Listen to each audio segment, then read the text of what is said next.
तो network marketing का basic level पे जाके अगर हम प्लानिंग करते हैं, तो जब हम नेटवर्क के बिजनेस में आते हैं तो उसके कई सारे छोटे छोटे कारण होते हैं जिसकी वजह से हम पैनिक हो जाते हैं।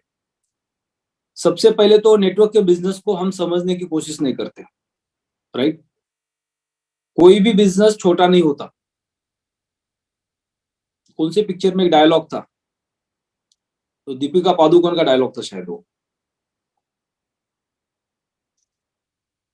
पता नहीं, मैं भूल गया। तो दुनिया का कोई भी बिजनेस छोटा नहीं होता, क्योंकि बिजनेस आप चाहे वो चाय बेच रहे हो, चाहे आपने एक सब्जी का ठेला लगाया, या कोई भी टाइप का बिजनेस कर रहे हैं, तो एवरेज एक बिजनेसमैन एक नौकरी करने वाले इंसान से ज्यादा पैसा कमाता है। इसलिए नौकरी और बिजनेस में जमीन आसमान का फर्क होता है। और डायरेक्ट सेलिंग के बिजनेस के अंदर जब हम आते हैं तो हम इसको बिजनेस नहीं समझते, हम इसको पार्ट टाइम जॉब समझते, पार्ट टाइम इनकम का जरिया समझते। आप कभी किसी को अगर स्टडी करोगे, कोई नेटवर्क मार्केटिंग लीडर है, वो जॉब भी करते और नेटवर्क के बिजनेस में आ गए, या कोई छोटा मोटा पहले से बिजनेस करते थे और साथ में नेटवर्क के बिजनेस में आ गए, तो कई सालों तक उनको अगर मार्केट में लोग पूछेंगे कि आप करते क्या हो, वो कभी ये नहीं बताएंगे कि मैं डायरेक्ट सेलिंग के बिजनेस में I am a professional networker. वो हमेशा ये बताएंगे मैं एक नौकरी करता हूँ, या मैं छोटा मोटा कोई बिजनेस करता हूँ, लेकिन डायरेक्ट सेलिंग के प्रोफेशन के बारे में कभी नहीं बताएंगे। अगर बता भी दिया ना, तो एकदम लास्ट में एक लाइन में बता देंगे कि साथ में ये थोड़ा बहुत कर रहा हूं। अब जो नौकरी हम कर रहे हैं, जिससे हमारा घर नहीं चल रहा है, जिससे हमारे सपने पूरे नहीं हो रहे, जिसकी वजह से हम डायरेक्ट सेलिंग के बिजनेस में आ गए और हमें विश्वास हो गया कि यहाँ पे सपने पूरे होते हैं, और वो हमारे लिए एक छोटा काम होता है, और जिसको जिंदगी भर कर रहे हैं, जिससे कुछ नहीं होना है, वो हमारे लिए मेन काम होता है। जब हम लोगों के सामने अपना एडिफिकेशन करते हैं, यानी मार्केट में जाके हम कभी भी छाती ठोकी ये नहीं बोलते कि मैं नेटवर्क सेलर हूं, मैं एक प्रोफेशनल नेटवर्कर हूं, राइट। नौकरी मेरा साइड बाय साइड चल रहा है, क्योंकि आप मैं नेटवर्क के बिजनेस में नया नया आया हूं। कुछ दिन के बाद मैं नौकरी को छोड़ने वाला हूं और नेटवर्क के बिजनेस को फुल टाइम करने वाला हूं। ऐसा कोई नहीं बोलेगा, क्योंकि नेटवर्क मार्केटिंग के बिजनेस की तरफ लोगों का जो देखने का नजरिया है, वो अभी भी सही नहीं है। आज से 25 साल पहले अगर कोई बंदा शेयर मार्केट में ट्रेडर हुआ करता था या शेयर मार्केट में ब्रोकर हुआ करता था, 25-30 साल पहले, जब शेयर मार्केट इंडिया में ज्यादा अवेयर नहीं था, राइट। 1972 में हर्षित मेहता ने स्कैम किया न्यूज़पेपर के जरिए, तब शेयर मार्केट की बहुत सारी बदनामी हुई, क्योंकि उस वक्त मार्केट में लोगों के पास ज्यादा टीवी नहीं थे, सोशल मीडिया नहीं था, तो न्यूज़पेपर सबसे बड़ा सोशल मीडिया का जरिया था, न्यूज। और उस वक्त शेयर मार्केट की बहुत ज्यादा बदनामी हुई। तो उस जमाने में 1972 के बाद अगर कोई बंदा शेयर मार्केट में एज ए प्रोफेशनल काम करता था, अपना करियर बनाना चाहता था, तो उस वक्त ऐसे कहा जाता था कि अगर कोई बोलता है कि मैं शेयर मार्केट में काम कर रहा हूं, उसकी शादी भी नहीं होती, यानी उसको कोई लड़की भी नहीं देता था। तो आज की डेट में कुछ लोगों को ऐसा लगता है कि हम नेटवर्क मार्केटिंग का काम करते हैं, ऐसा बोलेंगे तो हमारी शादी नहीं होगी या समाज के अंदर बदनामी होगी। और इसी चीज से हम जिंदगी में पूरे सपने पूरे करना चाहते हैं, जो बाकी काम से नहीं हो रहे। यानी जिससे हमें लगता है कि हमारे पूरे सपने पूरे हो सकते हैं, वो काम हम जब लोगों के सामने रखते हैं तो बोलते हैं ये छोटा काम है। मैं नौकरी करता हूं और साइड बाय साइड एक छोटा काम करता हूं। छोटा काम क्या करता हूं? नेटवर्क मार्केटिंग करता हूं। यानी जब लोगों को अपना एडिफिकेशन देते तो नेटवर्क मार्केटिंग को हम छोटा बनाते हैं और नौकरी को बड़ा बना देते, और नौकरी छोड़ के यहाँ आ गए क्यों? क्यों? सपने पूरे करने। तो छोटे काम से सपने पूरे कहां से होंगे? सपने पूरे तो बड़े काम से होंगे। तो फिर आप छोटे काम में आ गए और सपने तो बड़े पूरे करने। तो जब हम मार्केट में जाते हैं तो हमें लोगों को अपना एडिफिकेशन ये देना है कि पहले मैं नौकरी करता था, पहले मैं एक छोटा काम करता था, लेकिन मैं अब एक बड़े प्रोफेशन में आ गया हूं। अच्छा, बड़ा प्रोफेशन? हाँ, जो डायरेक्ट सेलिंग है, जो लगभग लगभग आप 5 साल अच्छे से मेहनत करते हो तो आपके पूरे सपने पूरा हो जाते हैं, या अपने पूरे आपके सपने पूरे हो जाते हैं। क्योंकि नौकरी में मैंने देखा कि मेरी पिछली 2-3 जनरेशन के अंदर कोई फाइनेंशियल फ्रीडम नहीं पाया। तो मुझे ऐसा लगा कि अब ये समय मेरे लिए आए, तो मैं इसलिए डायरेक्ट सेलिंग के बिजनेस में आ गया हूँ। यानी जब तक हम अपने प्रोफेशन के बारे में छाती ठोक के बात नहीं करेंगे, तब तक लोगों को आपके प्रति विश्वास नहीं मिलेगा। हमें डायरेक्ट सेलिंग का बिजनेस करता हूं, अगले 5 साल में बिजनेस करूंगा, 5 साल के अंदर ये मेरा प्लानिंग है, ये मेरे सपने, इसको मेरे को पूरा करना है। तो जिस भी इंसान को आप बताएंगे, वो क्या सोचेगा, 5 साल में इसकी गाड़ी आने वाली, इसका घर बनने वाला है, इंटरनेशनल हॉलिडेज पे जाने वाला है, इसका बैंक बैलेंस बढ़ने वाला है, फिर मैं क्या कर रहा हूँ? यानी मैं गलत रास्ते पे हूँ, ये सही रास्ते पे। लेकिन हम क्या करते हैं, लोगों को एडिफिकेशन देते, तुम सही रास्ते पे हो, मैं गलत रास्ते पे हूँ, क्योंकि मैं एक छोटा काम कर रहा हूँ साथ में। अब वो छोटे काम को आपको बड़ा बनाना है, और जो आपके पास जो छोटा काम है, उसको एडिफिकेशन में बड़ा नहीं बनाना है, उसको छोटा रखना है। तो ये सबसे बड़ा चैलेंज होता है।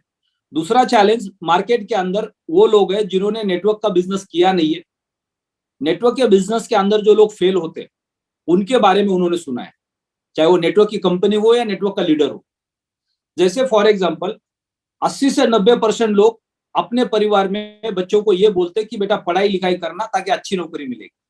ये कितने सालों से चल रहा होगा डायलॉग।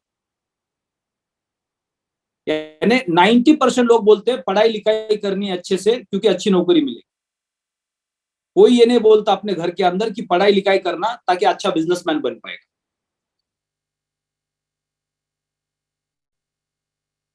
तो नौकरी अच्छी लगेगी, अच्छी पढ़ाई करोगे तो ये मानसिकता हमारी बचपन से बनाई जाती है।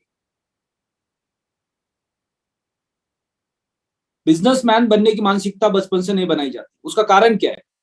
क्योंकि हमारे पिछले जनरेशन के अंदर किसी ने बिजनेस किया था और वो बिजनेस में पिट गया था, यानी फेल हो गया था, उसने नुकसान किया था, और उसकी तरफ उंगली दिखा के पिछले 100, 200, 500 साल से सारे गाना गा रहे हैं। अगर बिजनेस करोगे तो उसके जैसा हाल हो जाएगा। नौकरी सेफ है, और एक साइकोलॉजी बन गई है कि पढ़ाई लिखाई करनी है क्योंकि अच्छी नौकरी मिलेगी। तो वैसे डायरेक्ट सेलिंग के बिजनेस का भी हाल है इस वक्त। तो हम यहाँ सपने पूरे करने के लिए आते हैं, लेकिन इस काम को हम छोटा समझते हैं, जो काम सबसे बड़ा है। क्योंकि आपको विश्वास हो गया है, इसलिए आप यहाँ पे आ गए, क्योंकि आपने देखा कि कई सारे लोगों के सपने पूरे हो गए। लेकिन जिसने देखा ही नहीं है, जिसने सिर्फ उसको देखा है जो फेल हो गया है,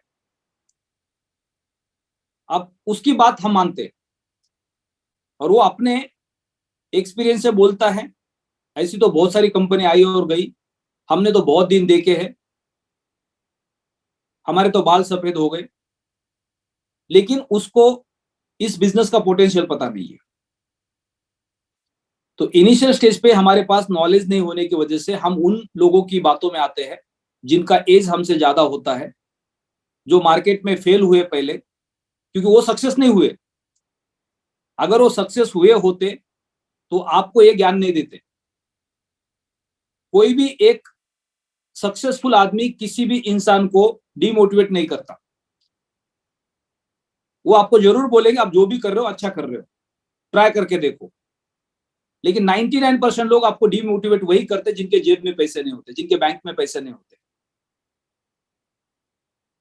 अब हमेशा मार्केट में जाके देखो, जो भी आदमी अगर आपको निगेटिव बात करता है, बहुत सारे लोग आपको क्रिप्टो के बारे में निगेटिव बात करेंगे, बहुत सारे लोग आपको नेटवर्क मार्केटिंग के बारे में निगेटिव बात करेंगे। क्रिप्टो के बारे में निगेटिव बात करने वाले आदमी को इतना पूछना, जिंदगी में कभी कोई कंपनी का शेयर मार्केट में स्टॉक खरीदा है? वो बोलेगा नहीं। क्यों? क्योंकि गैम्बलिंग का बिजनेस है। किसने बोला? 50 साल से लोग बोलते हैं। तो इसने डिसाइड कर लिया। आप पिछले 12 साल से लोग बोल रहे हैं शेयर मार्केट गैम्बलिंग का बिजनेस है, क्रिप्टो बाजार गैम्बलिंग का बिजनेस है।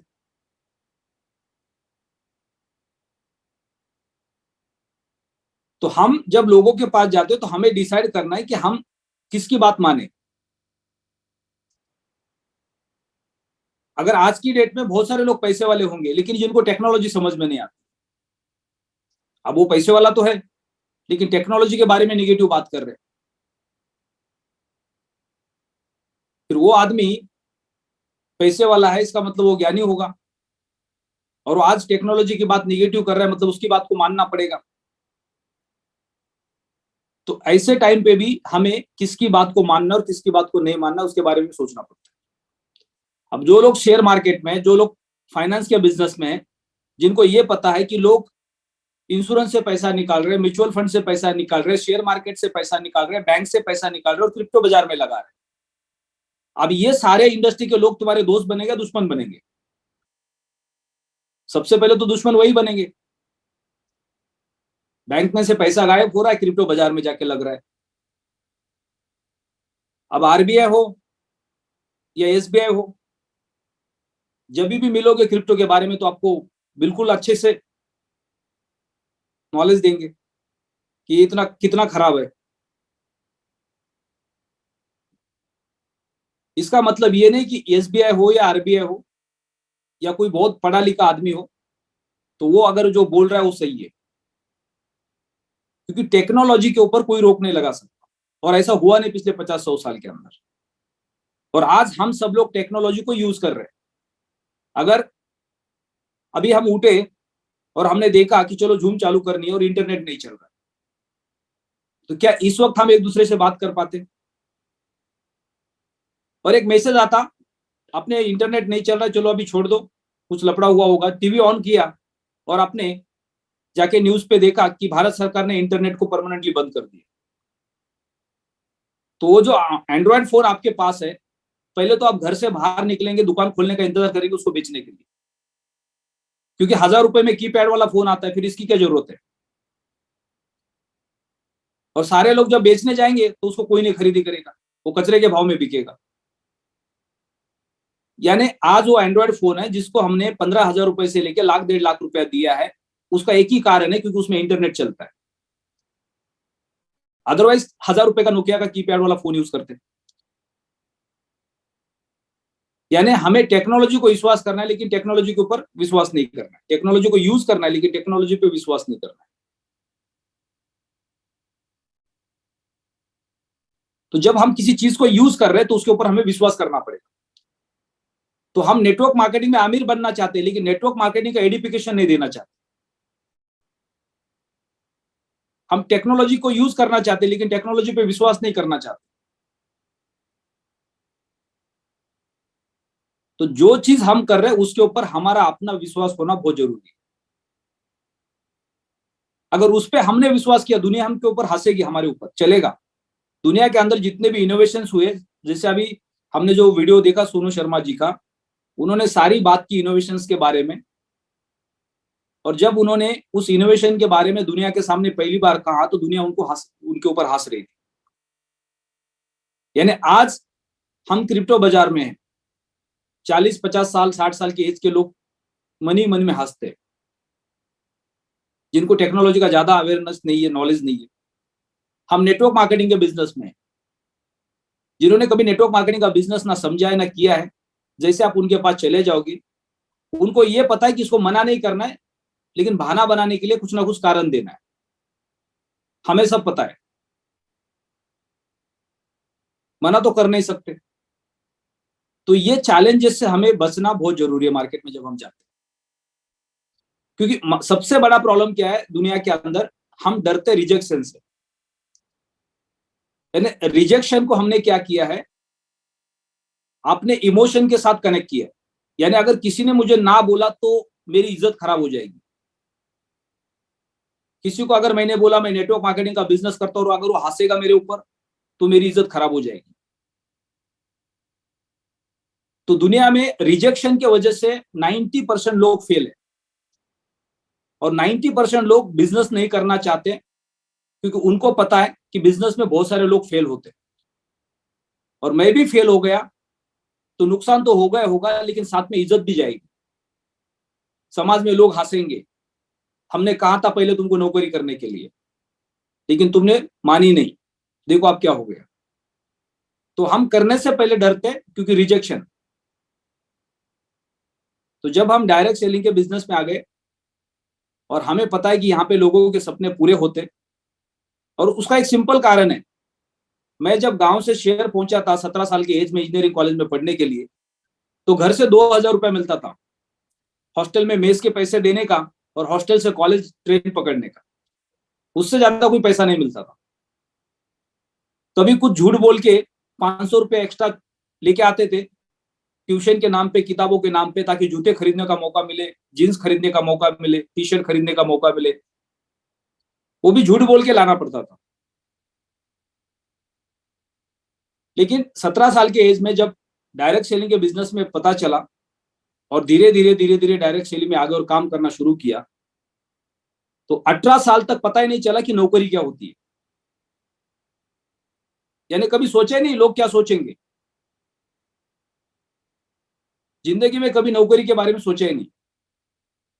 यानी जो भी काम आप कर रहे हो उसके ऊपर आपका अगर विश्वास है तो आपको तो 100% सक्सेस मिलना है, लेकिन आपका विश्वास नहीं है तो 100% फेल्यूर है। और आज बहुत सारे लोगों को डायरेक्ट सेलिंग के बिजनेस के अंदर अगर उनको रिजल्ट्स नहीं मिलते, वो उस मुकाम तक नहीं पहुंच पाते। उसका कारण क्या है? क्योंकि उनका अपना अंदर से बिलीव नहीं है, विश्वास नहीं है।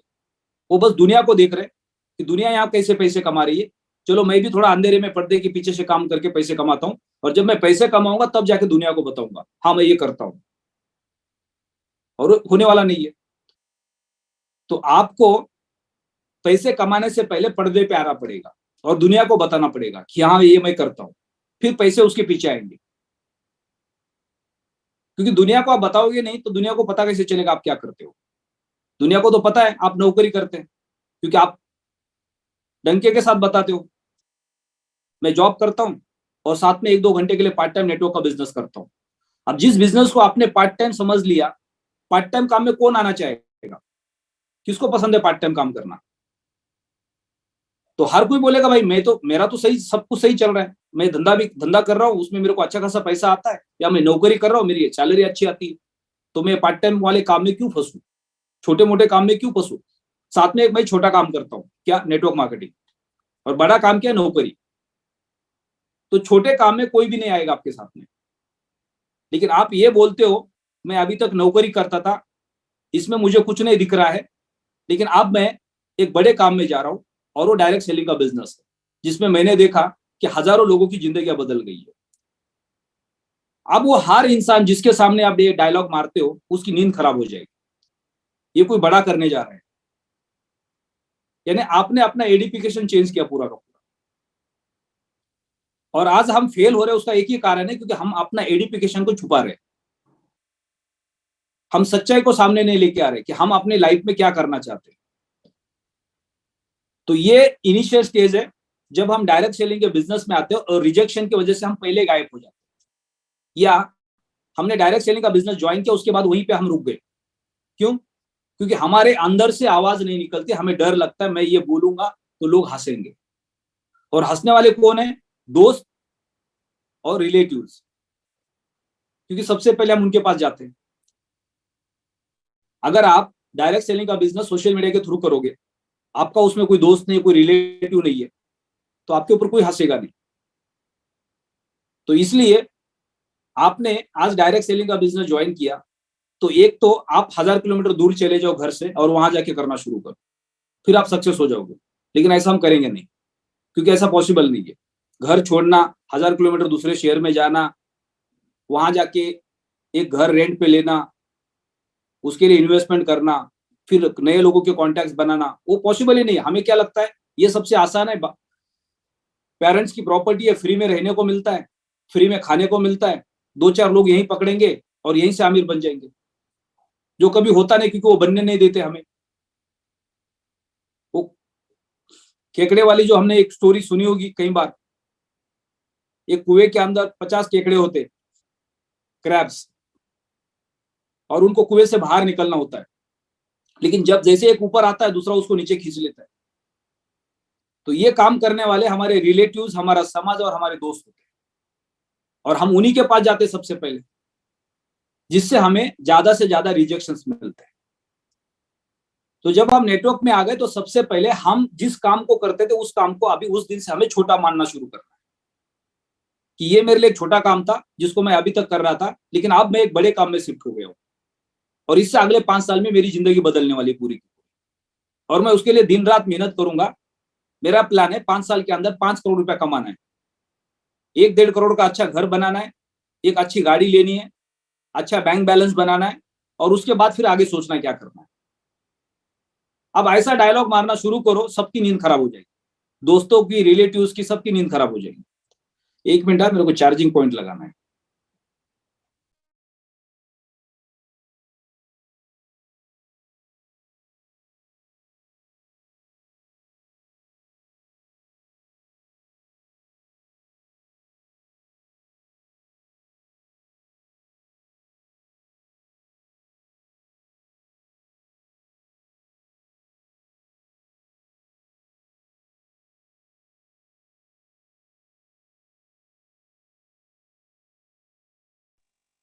Okay, sorry.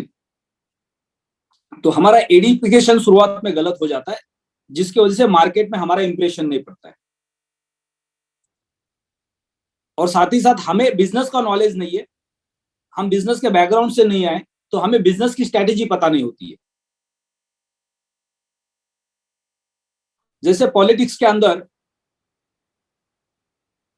एक नेता दूसरे नेता को स्टेज पे आके गाली गलौज करते हैं, और वही नेता फिर इलेक्शन खत्म होता है तो शाम को बैठ के 2 पैक मारते हैं, क्योंकि वो प्रोफेशन का पार्ट है। मोस्टली मैंने बहुत सारे लोगों से सुना है, एक कांग्रेस का नेता है, एक बीजेपी का नेता है, लेकिन दोनों एक समाज के, और हमेशा जब इलेक्शन आते तो एक दूसरे को गाली देते, और बाद में कांग्रेस के नेता की बेटी की शादी बीजेपी के नेता के बेटे के साथ होती है, क्योंकि वो दोनों एक समाज के होते हैं, क्योंकि वो प्रोफेशनल है, इसलिए उनको पर्दे के ऊपर आके कुछ और बोलना होता है, और पर्दे के पीछे समाज है, इसलिए एक दूसरे के साथ कनेक्ट होना होता है। तो बिजनेस के अंदर जब हम आते हैं तो बिजनेस के हमें कुछ इथिक्स पता नहीं होते। तो हम जब डायरेक्ट सेलिंग के बिजनेस में आते हैं, तो डायरेक्ट सेलिंग के बिजनेस के अंदर आने के बाद, या कोई भी बिजनेस में जाने के बाद, बिजनेस को चलाने के लिए कुछ गिमिक्स हमारे पास होने चाहिए होते हैं, मार्केट को समझने के लिए, लोगों को समझने के लिए, और वो नहीं होने की वजह से भी फेल होने के चांसेस बहुत ज्यादा होते हैं। यानी हमेशा आपको मार्केट समझ में आना चाहिए, मार्केट के हिसाब से चलने को आना चाहिए। तो ये हर बिजनेस के अंदर एक जैसा ही होता है। तो डायरेक्ट सेलिंग का जो बिजनेस है वो बाकी बिजनेस की तरह ही, तो बाकी बिजनेस को अगर हम समझते हैं तो उसी की तरह इसको भी हमें समझना है। जब हम बिजनेस में आ गए, अब बिजनेस में आने के बाद बिजनेस को चलाने के लिए कौन सी चीजों की जरूरत होती है। सबसे पहले हम जिस इंडस्ट्री में इन्वॉल्व हो गए, जो प्रोडक्ट हमारे पास है, उस प्रोडक्ट का मार्केट पोटेंशियल क्या है, उसका कस्टमर बेस कौन है, वो कौन से एरिया में ज्यादा मूव होने वाला प्रोडक्ट है, कौन से लोग कौन सी कैटेगरी में ज्यादा मूव होने वाला प्रोडक्ट है, उसके लिए हम मार्केटिंग की क्या स्ट्रेटेजी बना सकते हैं, उसके प्रमोशंस कैसे कर सकते हैं। अब इससे इस प्रोडक्ट के साथ प्लेटिन वर्ड के प्रोडक्ट के साथ कोई लेना देना नहीं है, ये मार्केट का एक जनरल नॉलेज है। जब हम एक बिजनेस करने जाते हैं तो बिजनेस को चलाने के लिए हमें कुछ गिमिक्स को यूज करना पड़ता है। और फिर कोई भी इंडस्ट्री के अंदर कुछ लोग सक्सेस क्यों होते हैं, सबके पास सेम प्रोडक्ट होता है, सेम इंडस्ट्री में काम करे, कुछ लोग स्ट्रगल करे और कुछ लोग उसी इंडस्ट्री में करोड़ रुपए कमा रहे। जूते का व्यापार लो, 50 कंपनी है मार्केट के अंदर, लेकिन 5 कंपनी का हजारों करोड़ का टर्नओवर है, और बाकी के 45 भाड़ा भरने के लिए मजबूर है। कपड़े का व्यापार लो, यानी दुनिया में किसी भी काम के बारे में सोचो, ऑडी, बीएमडब्ल्यू, मर्सिडीज कार है, मारुति, इंडिगो, ये भी कार है, लेकिन बिकती है 5 लाख में, वो बिकती है 50 लाख में। तो ये डिपेंड करता है हमारी स्ट्रैटेजी के ऊपर कि हम मार्केट में अपने आप को किस तरह से रिप्रेजेंट कर रहे हैं। तो ऑटोमेटिकली जब हम मार्केट में अपने आप को थोड़ा सा अलग रिप्रेजेंट करेंगे तो लोगों का नजरिया बदल जाता है। तो जब हम डायरेक्ट सेलिंग के बिजनेस में आते हैं तो पहले हमें प्रोडक्ट का पूरा नॉलेज होना जरूरी है, मार्केटिंग का पूरा नॉलेज होना जरूरी है, और फिर उसके बाद वो प्रोडक्ट कौन से लोगों के लिए सही कैटेगरी में है उसके बारे में हमें थोड़ा सा साइकोलॉजिकल जानना जरूरी होता है। और उसके लिए लगने वाला जो कंटेंट है, जो स्किल है, वो हमारे पास होना जरूरी होता है, जिसके ऊपर लोग काम नहीं करते। क्योंकि हम बहुत आसानी से नेटवर्क के बिजनेस में आते हैं और फिर हम एक सेल्समैन बन जाते हैं। और हमने देखा है कि सेल्समैन जब किसी के ऑफिस में या घर में जाता है तो मोस्टली लोग उसको उसका प्रोडक्ट देखने से पहले मना कर देते, टाइम नहीं है, बाद में आना, हमारे काम का नहीं है। देखा भी नहीं तो काम का कैसे नहीं है बिना देखे? तो क्योंकि हमारी मानसिकता बन चुकी है, सेल्समैन आ गया, इसे कुछ खरीदना नहीं है। तो हम जब सेल्समैन बनेंगे तो हमसे कौन खरीदेगा? और 99% लोग नेटवर्क मार्केटिंग में आकर सेल्समैन बन जाते, हम बेचने के पीछे लग जाते। हमें सेल्समैन नहीं बनना है, हमें एक बिजनेसमैन बनना है। लोग अब जब डायरेक्ट सेलिंग के बिजनेस में आ गए तो आपका प्रोडक्ट, आपकी कंपनी बाजू में रखो। डायरेक्ट सेलिंग का बिजनेस सपने बेचने का बिजनेस है। तो आप सबसे पहले जाके उस इंसान को सपने बेचो। जब वो सपने आप बेचोगे उनको, तो वो बाद में बोलेंगे यार ये तो मेरे सारे सपने जो आप बोल रहे हो सही है, अब इसके लिए क्या करना पड़ेगा मुझे? कुछ नहीं करना है, प्लेटिनम वर्ल्ड में आना, 110 यूरो का एक फार्म खरीदना है, वो प्रोडक्ट को समझना है और फिर बाद में लोगों को बताना है। बस ये करने से आपके सपने पूरे हो जाएंगे। गाड़ी आ जाएगी, घर आ जाएगा, बैंक बैलेंस बढ़ जाएगा। प्रोडक्ट एकदम लास्ट में 10% आ गए, 90% आपने उसके सपने बड़े बना दिए। लेकिन हम क्या करते हैं, ये प्लेटिनम वर्ल्ड, ये एलेक्सर, ये अल्टीमा का फार्म, ये एक्स का फार्म, इसको खरीदोगे जिंदगी बदल जाएगी। जिंदगी बदलने वाला इंसान, उसको पहले जिंदगी क्यों बदलने उसके बारे में तो बताना पड़ेगा। हर कोई लॉटरी का टिकट खरीदता है और लॉटरी सबको लगती नहीं है, वो लक बाय चांस किसी को लगती है, वो भी तुक्के पे। जिसको लगी उसको भी नहीं पता होता है, उसको विश्वास भी नहीं होता कि मेरे को लॉटरी लगी है। तो लॉटरी हर किसी को क्यों नहीं लगती है? क्योंकि हमारा विश्वास ही नहीं होता है पहले से, लगेगी क्या नहीं लगेगी। बस किसी को लगी है, चलो एक बार खरीद के देखते हैं। तो यही सबसे बड़ा चैलेंज होता है जब हम डायरेक्ट सेलिंग के बिजनेस में। तो हमें यहाँ पे लोगों को उनके सपने, उनके सपनों के बारे में जगाना है कि आप इस इंडस्ट्री में आके आप क्या क्या कर सकते हैं, इसमें पोटेंशियल कितना बड़ा है। जब उसको इस इंडस्ट्री का पोटेंशियल और इस इंडस्ट्री में आने के बाद का पोटेंशियल आप बता दोगे तो बोलेगा तुम्हारा प्रोडक्ट छोड़ दो, मैं तो ले ही लूंगा, आप बताओ आगे क्या करना है। तो एडिफिकेशन सबसे इंपॉर्टेंट चीज है, यानी यहाँ पे हर चीज में एडिफिकेशन आ रहा है। आपने एक नौकरी छोड़ी, आपने डायरेक्ट सेलिंग का बिजनेस ज्वाइन किया, प्लेटिनम वर्ल्ड के प्लेटफॉर्म पे आ गए, आप अपने डिंडोरा पिटना शुरू किया, हर किसी के पास जा रहे हो, ओवर एक्साइटमेंट, लोगों को लग रहा है अचानक इसको क्या हो गया। एक बड़ा बिजनेस ज्वाइन किया है, फिनटेक कंपनी है, ग्लोबल कंपनी है, इंटरनेशनल कंपनी है, 100 से ज्यादा कंट्री के लोग उस प्लेटफॉर्म पे काम करते हैं, उसके साथ मैं कनेक्ट हो गया हूं और अगले 5 साल के अंदर पूरी जिंदगी बदलने वाली है। जम के मेहनत करूंगा और डेली ये चल रहा है आपका रूटीन, ऑटोमेटिक पीछे लाइन लग जाएगी क्योंकि आपने एडिफिकेशन स्ट्रॉन्ग कर दिया। अब फिर लोग बोलेंगे भाई प्रोडक्ट तो बाद में, पहले बताओ क्या करना है। अब ये एडिफिकेशन हमारा स्ट्रांग हो गया, हमारे अंदर एक्साइटमेंट है। अब हमारा जो मार्केटिंग का प्लान है, जो लोग आपके साथ आ गए, आपने उनको सपने दिखा दिए, राइट, उनको भी लग रहा है यार आपके सपने पूरे होने तो हमारे भी होंगे, चलो आगे बढ़ते मिलके। अब डुप्लीकेशन के लिए काम करना है।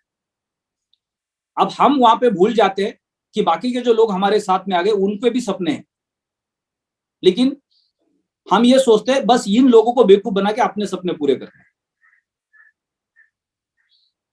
तो कभी नहीं पूरे होने। तो जब आप उनको सपने दिखा के लेके आ गए और आप इनको बेवकूफ बनाना चाह रहे तो आपके सपने कहां से पूरे होंगे? तो आपको आपके सपनों के साथ साथ उनके भी सपने पूरे करने हैं। यानी फिर आपको क्या करना पड़ेगा, जितनी मेहनत आप अपने लिए करने के लिए तैयार है उतनी मेहनत आपको उनके लिए करनी पड़ेगी, क्योंकि उनके सपने पूरे होंगे तो आपके सपने पूरे होंगे, क्योंकि आपने उनको सपने दिखाए और वो आपके ऊपर विश्वास करके आ गए। तो इसलिए आप डायरेक्ट सेलिंग के बिजनेस में जब आते तो आपको लोगों को फिल्टर करना है कि जो लोग सपने पूरे करने के लिए सीरियस है।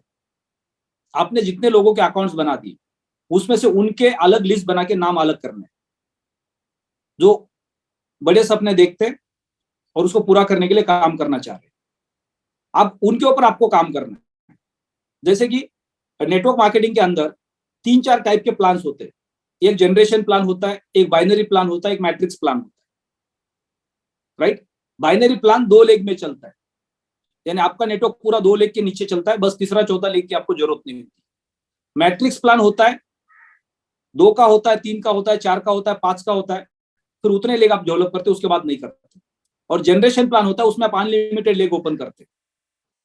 लेकिन कोई भी काम को एक लिमिट के बाहर आप लेके जाओगे तो उसमें आप सक्सेस नहीं हो पाओगे, तो आपको उसको लिमिट के अंदर रखना पड़ेगा। जब हम वो एक गेम होता है जब बंदूक से हम निशाना लगाते और एक सर्कल होता है सामने, और वो सर्कल के अंदर ही हमारा निशाना लगना चाहिए होता है, राइट। आप वहां अंधाधुंध कहीं पे भी मार रहे हो और आपने सोच लिया कि चलो एक तो लग जाएगा, वो एक भी लगना नहीं है। लेकिन आपने हर निशाने को ये सोच के मारा कि नहीं, इसको तो मेरे को राइट डायरेक्शन पे मारना है, तो कोई ना कोई एक लगेगा। तो यहाँ पे भी हमें बिजनेस को स्टार्ट करने के बाद हमें एक लिमिट के साथ, एक दायरे के साथ उसको करना जरूरी है। यानी आप अंधाधुंध करेंगे तो वो सर्कल के अंदर एक भी निशान आपका नहीं लगने वाला है। आपने 50-100-200 लोगों के अकाउंट्स बना दिए, दे धपाधप दे धपाधप दे धपाधप, और आप अभी किसी को सर्विस नहीं दे रहे। अब आपको पता ही नहीं कस्टमर कौन है और बिजनेस पार्टनर कौन है, तो फिर आपका बिजनेस ग्रो नहीं करेगा। आपने 10-20-25 अकाउंट्स बना दिए, अब 25 में से आपने फिल्टर किया कि कौन सीरियस लोग हैं जो इस प्लेटफॉर्म पे काम करना चाहते हैं, फिर उनके ऊपर आपको काम करना है। तो जब आप काम स्टार्ट करेंगे तो सबसे पहले आपको क्या करना है कि पहले आपने एक लेग ओपन किया, दूसरा लेग ओपन किया, तीसरा लेग ओपन किया, तो उसमें से सबसे एक्टिव पार्टनर्स कौन है उनके ऊपर ज्यादा काम करना।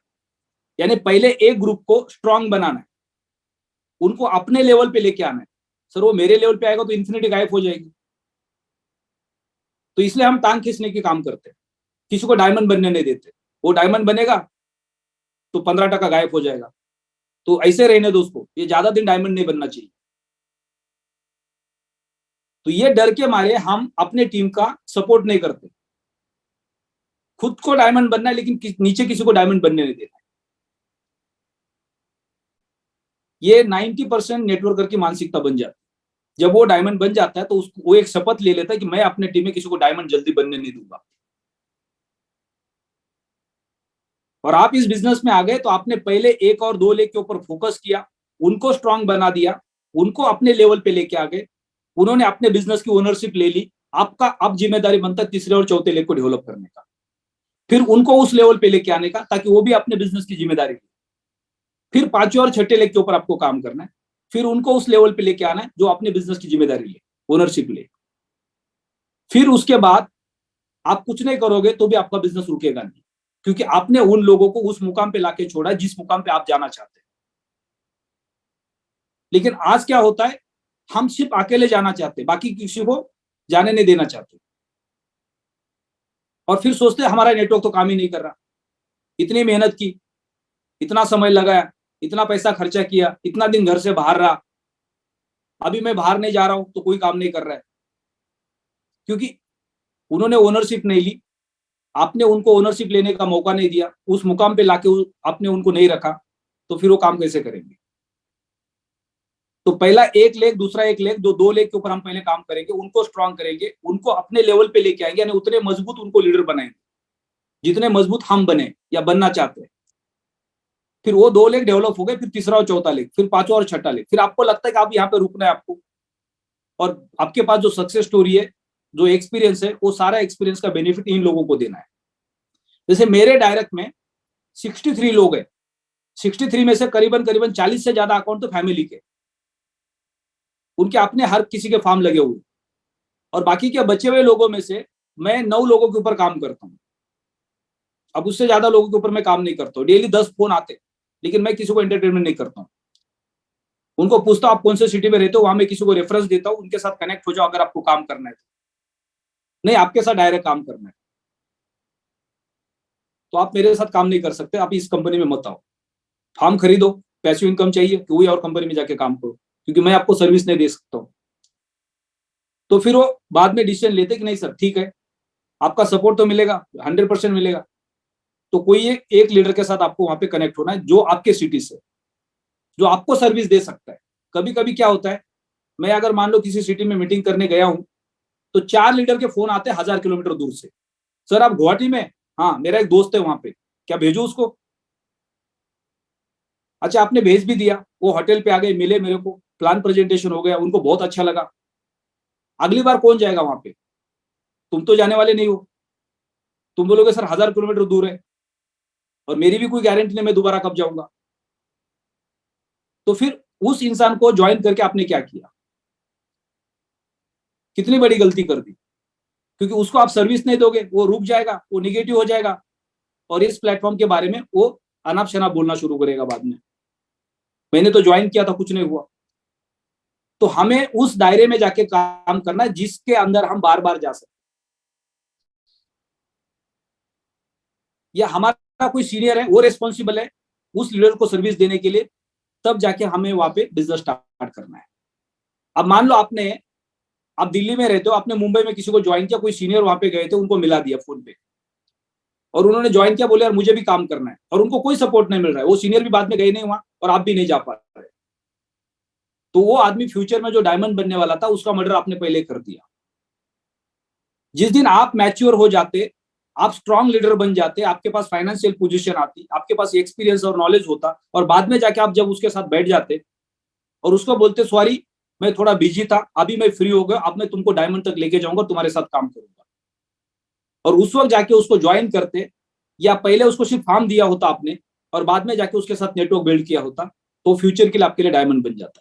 लेकिन हम क्या करते हैं, शुरुआत में 2 5 10 लोगों को ओवर एक्साइटमेंट में ज्वाइन करवाते और बाद में उनको सर्विस नहीं देते, क्योंकि हमारे पास समय नहीं होता, या फिर हम बहाने बनाते, मैं जाऊंगा, आने जाने का खर्चा लगेगा, होटल में रुकने का खर्चा लगेगा, वहां लोगों को चाय पानी पिलाना पड़ेगा, उसका खर्चा लगेगा, बार बार जाना पड़ेगा, उसका खर्चा लगेगा।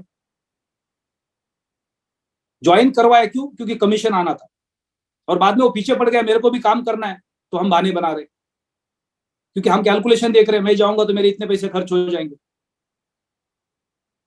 अब पौधा लगाया तो उसको पानी तो डालना पड़ेगा ना, अपेक्षा कर रहे फल की, पौधे से तो फल आना नहीं है। तो अगर हमने अभी इंडिया के अंदर किसी को भी फार्म सेल किया है, तो उनको ये बोल सकते कि हमारा जो सोशल मीडिया के थ्रू जो प्रेजेंटेशन होता है जूम के माध्यम से शाम को सुबह में, उसको आप रेगुलर ज्वाइन कर लो, कंपनी को समझ लो, प्रोडक्ट को समझ लो, इंडस्ट्री को समझ लो, और जब मैं फ्री हो जाऊंगा तब मैं तुम्हारे साथ आके बैठ के वहां पे बिजनेस को ग्रो करूंगा, तब तक तुम थोड़े मैच्योर हो जाओ। यानी हमने पहले उनको प्रोडक्ट दे दिया, उन्होंने 2 महीना 3 महीना समय ले लिया, उनको मार्केट भी समझ में आ गया, 3 महीने के अंदर या 6 महीने के अंदर उन्होंने देखना मार्केट कितनी बार ऊपर गया, कितनी बार नीचे आ गया, उसके बाद वो मैच्योर हो जाते, उनके मन के अंदर का डर खत्म हो जाता है, और उसके बाद फिर वो बोलते यार मेरे को काम करना है, और तब जाके जब आप उनके साथ में बैठोगे तो वहां पे आपका बिजनेस रुकेगा नहीं। लेकिन आज आपने एक्साइटमेंट में जाके उसको फोन किया, ज्वाइन भी करवा दिया, उन्होंने प्रोडक्ट भी बाय किया, और 3 4 महीने तक आप गए नहीं, और 4 महीने के अंदर उन्होंने देखा मार्केट तो नीचे नीचे नीचे नीचे चला जा रहा है, एक तो फोन करना आपको बंद कर देंगे, क्योंकि उनके मन में पहले डर बैठ गया। लेकिन अगर आपने उनको मैच्योर कर दिया, उनको एजुकेट कर दिया, और वो एकदम मैच्योर हो गए और वो बोले नहीं मुझे तो करना है, फिर वो बिजनेस आपका रुकने वाला नहीं है। यानी एक लीडर को इस प्लेटफॉर्म के ऊपर अगले 5 साल के अंदर 3 करोड़ से 5 करोड़ रुपए कमाना है, बेसिक लेवल पे। अगर आप इस प्लेटफॉर्म पे आ जाए हो और 5 साल के अंदर आप 5 करोड़ रुपए नहीं कमाते, तो आप इस इंडस्ट्री के लायक नहीं है। 5 साल में 5 करोड़ रुपए कमाना बहुत आसान है। मैं तो ये बोलूंगा कि जिसके पास 5 10 साल का नेटवर्क मार्केटिंग का एक्सपीरियंस है और उनको प्लेटिनम अवार्ड मिल जाए, तो उसने तो 100 करोड़ के बारे में सोचना है 5 साल में। आप मोर देन 100 करोड़ का अर्निंग कर सकते हैं 5 साल के अंदर, अगर आपके पास 5 साल के ऊपर का नेटवर्क मार्केटिंग का एक्सपीरियंस है और प्लेटिनम अवार्ड जैसी कंपनी आपके साथ में, तो आप 100 करोड़ के लायक है। लेकिन एक फ्रेश इंसान है जिन्होंने अभी अभी इस बिजनेस को ज्वाइन किया और वो 5 साल इस प्लेटफॉर्म पे खड़े हैं, वो 3 करोड़ से 5 करोड़ कमाने के हकदार बन सकते। कोई भी इंसान पूरी जिंदगी भर कोई भी बड़ी सी बड़ी नौकरी करता है, एक जज को भी और एक IAS IPS ऑफिसर को भी अगर आप ईमानदारी से नौकरी करते हो देखोगे, तो भी उनके पास 5 करोड़ रुपया नहीं मिलेगा आपको। करप्टेड के पास तो दुनिया भर का मिलेगा, बंगले मिलेंगे, प्लॉट मिलेंगे, बच्चे बाहर पढ़ रहे हैं, अंडर टेबल बहुत कुछ ले लिया है। लेकिन एक ईमानदार अगर एक IAS IPS ऑफिसर अगर नौकरी करता तो भी 5 करोड़ का नहीं बनता रिटायरमेंट के बाद। लेकिन एक नेटवर्कर अगर वो जी जान से मेहनत करता तो 5 साल में 5 करोड़ का आदमी बन सकता है एक अच्छी कंपनी के साथ काम करके। तो हम सब लोग जब इस प्लेटफॉर्म पे आएंगे तो हमें सबसे पहले समझना है कि बिजनेस क्या है, और जब हम बिजनेस को समझेंगे तो प्रोफेशनल बनना है, हमारे प्रोडक्ट को समझना है, मार्केटिंग को समझना है, और फिर वो प्रोडक्ट का यूज, ये प्रोडक्ट किसके काम का है उसको समझना है, और फिर कस्टमर बेस और फ्रेंचाइजी बेस बनाना है।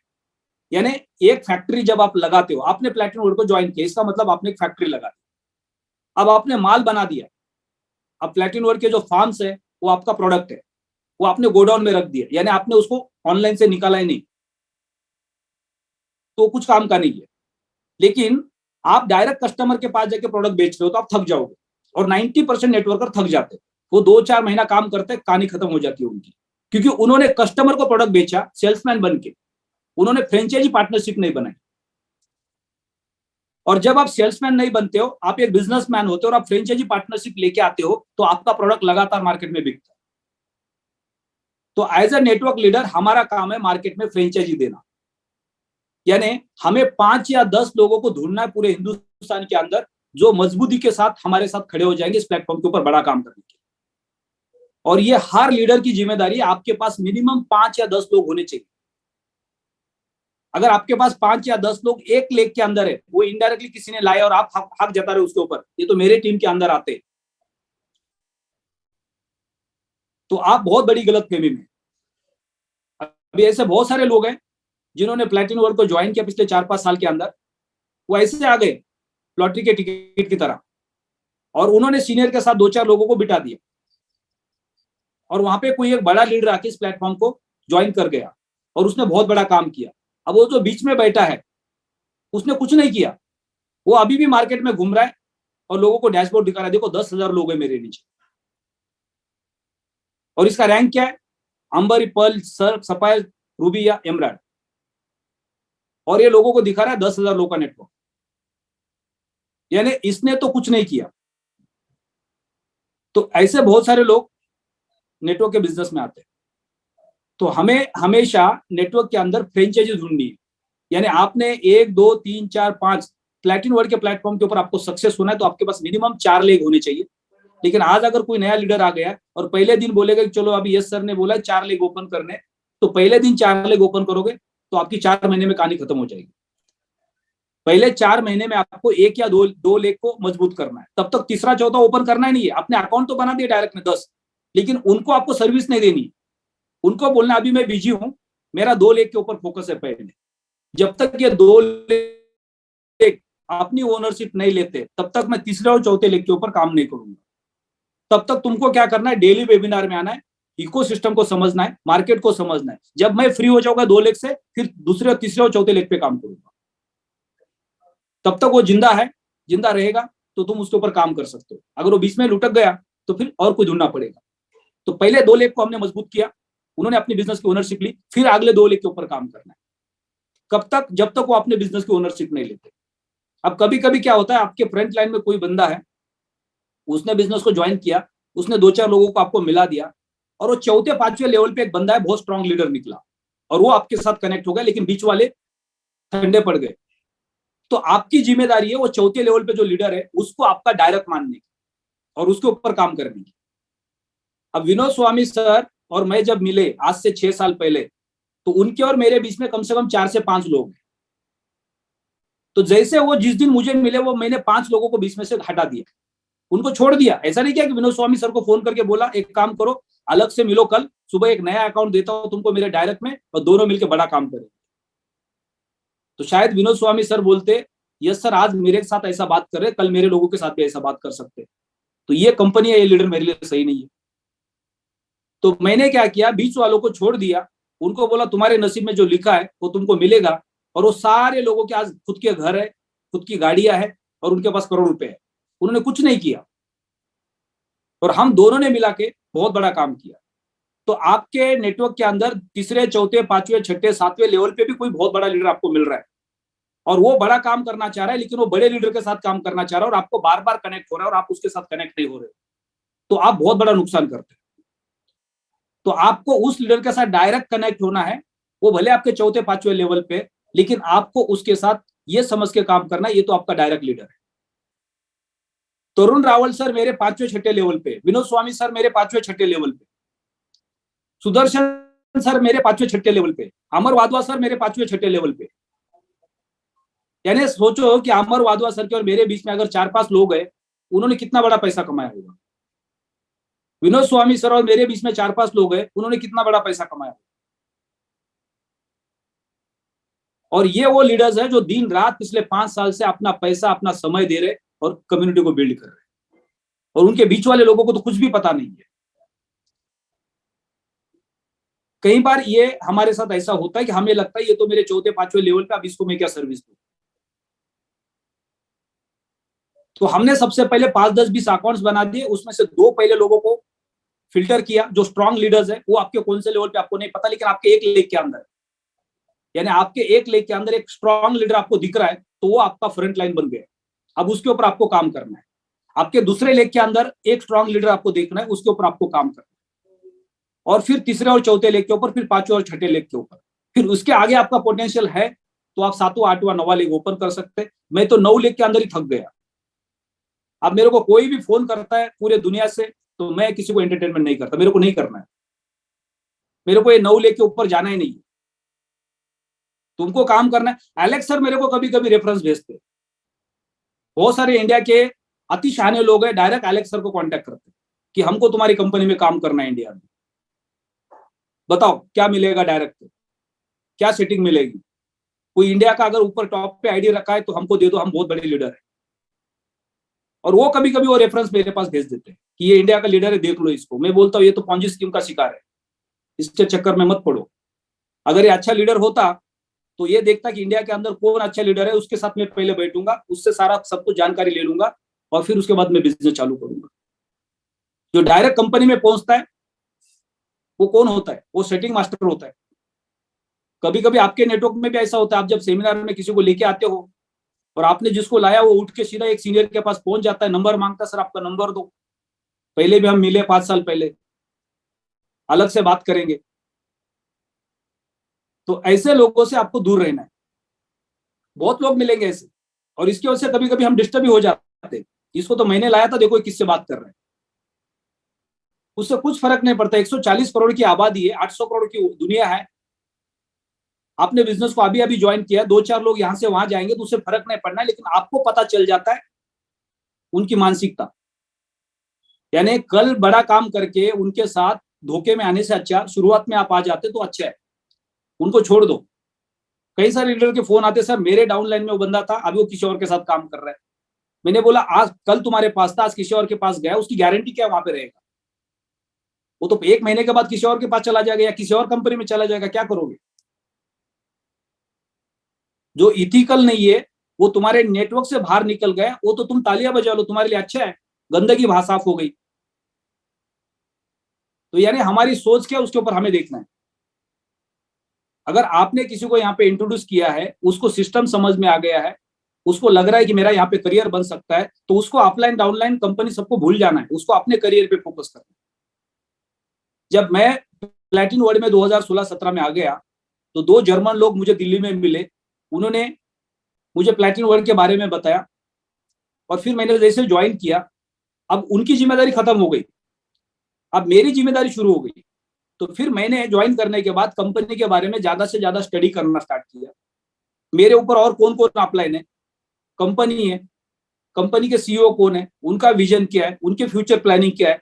जब ये सारा चीज मुझे समझ में आ गया तो मैं काम पे लग गया।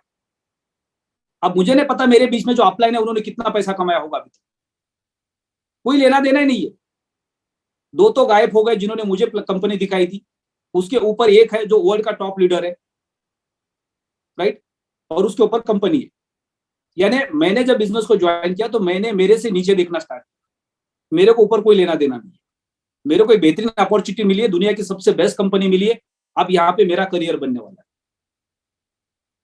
तो ऑटोमेटिक आपका फोकस आपके नेटवर्क के ऊपर चला जाएगा। आप अपना नेटवर्क बड़ा बनाओगे, जब आपका नेटवर्क बड़ा बनेगा ऑटोमेटिक आप बड़े बनोगे।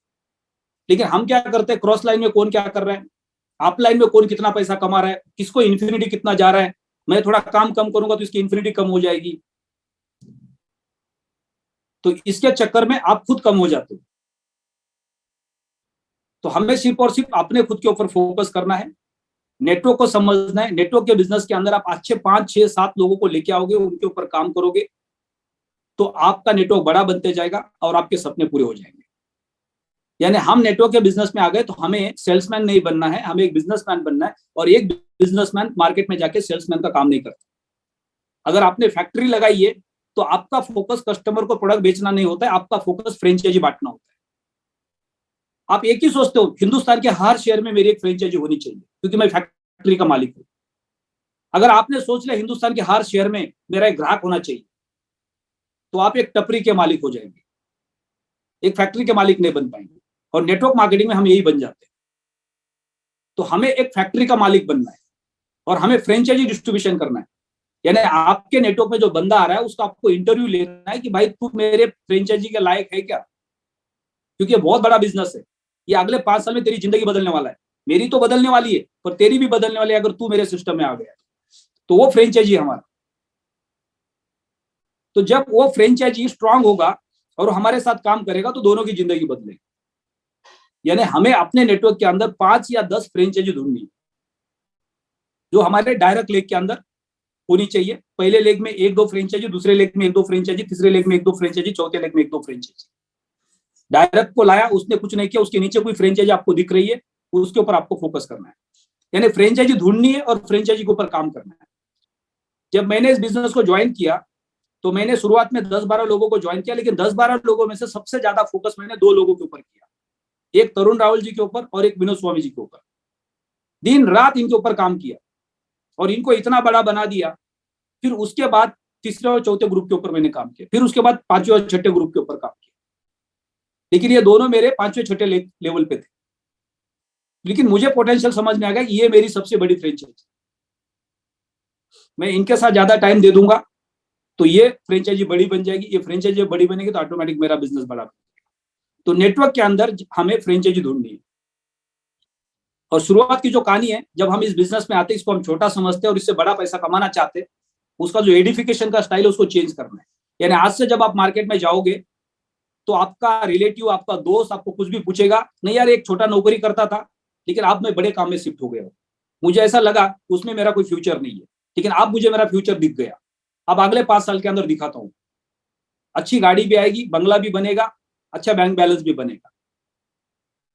तो वो सामने वाला बोलेगा भाई मुझे भी बता, क्योंकि आपने बड़ा काम शुरू किया है। तो आपका एडिफिकेशन का स्टाइल चेंज हो गया और यही एडिफिकेशन लगातार चालू रखना है। और फिर आपको फ्रेंचाइजी डिस्ट्रीब्यूशन में लग जाना है, क्योंकि आप फैक्ट्री के मालिक, आपको कस्टमर ढूंढना नहीं है, आपको फ्रेंचाइजीज देनी है। तो आगे बढ़ते हैं, कुछ लीडर से बात करते हैं कि यहाँ पे और क्या टॉपिक पे हम डिस्कशन कर सकते हैं, इसके अंदर किसी के मन में और क्या कंफ्यूजन आ गया, आप हैंड रेज कर सकते हैं और आगे बढ़ेंगे। दिगंबर शर्मा जी, फिर आपको अनम्यूट का रिक्वेस्ट भेजा है, कल भी हम मिले थे। Great sir, good morning. Good morning जी। दिगंबर शर्मा फ्रॉम पलवल सिटी से बोल रहा हूँ सर। Yes sir. सर सबसे पहले तो आपको थैंक्स कि आपको देख के लगता है कि हाँ 16-17 साल का एक्सपीरियंस जो आप हमें दे रहे हो, उससे सारी कम्युनिटी को बहुत ज़्यादा फायदा होगा। और यही नेटवर्क मार्केटिंग में कॉपी होता है कि एक्सपीरियंस से ही आदमी आगे बढ़ता है। और हम भी आपको देख देख के आपकी बातों पे चल रहे हैं सर। और जो आपने एडिफिकेशन बोला उसको प्रमोशन भी बोलते हैं। तो हम मार्केट में जब जाते हैं तो हमारे 4 पिलर होते हैं, कंपनी, सिस्टम, अपलाइन और खुद। तो हम प्रमोट कैसे करते हैं वो मेन इस पे डिपेंड करता है। तो यही टॉपिक हैं जो नेटवर्क मार्केटिंग की बेस हैं। तो इस पे आप हमको गाइड कर सकते हैं। और जो भी 2-2.5 साल का मेरा खुद का एक्सपीरियंस है, तो आदमी को अगर एक्सपीरियंस होता है, उसको इनकम आए ना आए उससे रिलेट नहीं करता, अगर उसको अच्छी नॉलेज है, क्योंकि इनकम एक अलग पार्ट है, वो तो आएगी एक ना एक दिन जब नॉलेज हो जाती है। तो यही है कि मेन प्रमोशन हम कैसे करते हैं, प्रमोट कैसे करते हैं। जैसे कंपनी को हम प्रमोट करते हैं कि हमारी कंपनी बहुत बड़ी 100+ देशों में काम करती है, ब्लॉकचेन पे काम करती है। हम अपने अपलाइन का प्रमोशन करते हैं आपका प्रमोशन करते हैं, सिस्टम का प्रमोशन करते हैं और खुद का। तो मेन है कि मेन पार्ट है सिस्टम का प्रमोशन सर, कि हम कैसे प्रमोट करते हैं अपने आप को। तो बहुत अच्छा लगा सर, और आपके आशीर्वाद से काम पे लगे हुए हैं सर, और आगे बहुत बड़ा काम करेंगे सर। Thank you sir. बहुत बढ़िया, आपने परफेक्ट पॉइंट्स कहे कि ये 4 पॉइंट्स होते हैं जिसके ऊपर हमें लोगों को एडिफिकेशन देना होता है। लेकिन अब ये 4 पॉइंट का एडिफिकेशन हम दे किसको रहे? एक पागल आदमी है जिसको जिंदगी का कुछ पड़ा नहीं है और उसको बोल रहे कंपनी तो बहुत बड़ी है, प्लेटिनम वर्ल्ड, हमारे लीडर बहुत बड़े हैं, वो करोड़ रुपया कमाते हैं। लेकिन हम ये बोल किसको रहे, वो सबसे इंपॉर्टेंट है। Yes sir. हमने लोगों को लाया मार्केट से, राइट, उसमें से हमने फ्रेंचाइजी को फिल्टर किया और फिर फ्रेंचाइजी को हमने ये सारा ज्ञान दे दिया 5-4 पी का, तो वो उसको सीरियसली सुनेंगे और उसको इंप्लीमेंट करेंगे। अब सुबह से शाम तक हम मार्केट में जब लोगों के पास जाते हैं और उनको हम ये 4 पी बताते हैं, वो उसको सीरियस लेंगे ही नहीं, क्योंकि उसका इन्वॉल्वमेंट नहीं हुआ है, उसका इंटरेस्ट नहीं है अभी तक। जब उसका इंटरेस्ट बढ़ेगा, उसकी इन्वॉल्वमेंट होगी, उसके बाद जब आप इसका ट्रेनिंग दोगे आप, तो वो उसको उसका वैल्यू समझ में आएगा कि मैं कितने बड़े प्लेटफॉर्म पे आ गया हूँ, कितने बड़े प्रोडक्ट के साथ कनेक्ट हो गया हूँ, कितनी बड़ी इंडस्ट्री के साथ कनेक्ट हो गया हूँ, कितने बड़े कंपनी के साथ कनेक्ट हो गए हूँ। यानी पहले हमने कस्टमर बेस बना दिया, कस्टमर बेस में से हमने फ्रेंचाइजी को फिल्टर किया, फिर फ्रेंचाइजी को आप 4 पी का नॉलेज दे सकते यस सर। तो उसका पोटेंशियल उसको समझ में आएगा। तो बहुत बहुत धन्यवाद आपके सजेशन के लिए। Thank you sir. Nagar GK ji, आपको अनम्यूट का रिक्वेस्ट भेजा है।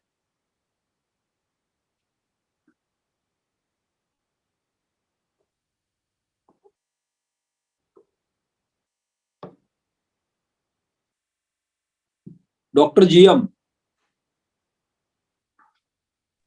Good morning sir. Good morning जी। मैं डॉक्टर गुलाम मोहम्मद महोबा, यूपी से। यस सर, प्लीज बताइए। कुछ टाइम से सर ये प्रॉब्लम आ रही है कि जो मेरा स्मार्ट कॉन्टैक्ट है वो कम हो नहीं पा रहे हैं। जब भी उस पे हम स्मार्ट कॉन्टैक्ट बनाने को जाते हैं तो नो डाटा अवेलेबल बताता है। ओके, ये कितने टाइम से हो रहा है? सर 3-4 दिन हो गया है। 3-4 दिन हो गए। जी।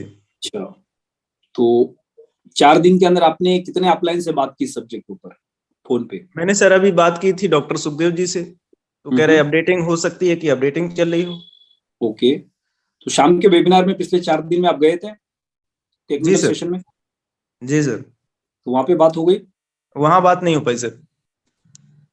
अच्छा, 4 दिन में हो सकता है आपने हैंड रेस किया होगा, आपको मौका नहीं मिला होगा। जी जी जी। राइट, ऐसा भी हो सकता है। तो ये एग्जैक्टली कौन से प्रोडक्ट के साथ हो रहा है? फार्म एक्स के साथ सर। एक्स 550 यूरो के, 110 यूरो के, इस तरह से पैकेज हैं, 4-5 पैकेज हैं मेरे डाउनलाइन में ही है। तो उनके जब भी इस तरह से होता है वो कंटिन्यू यही बता रहा है, नो डाटा अवेलेबल।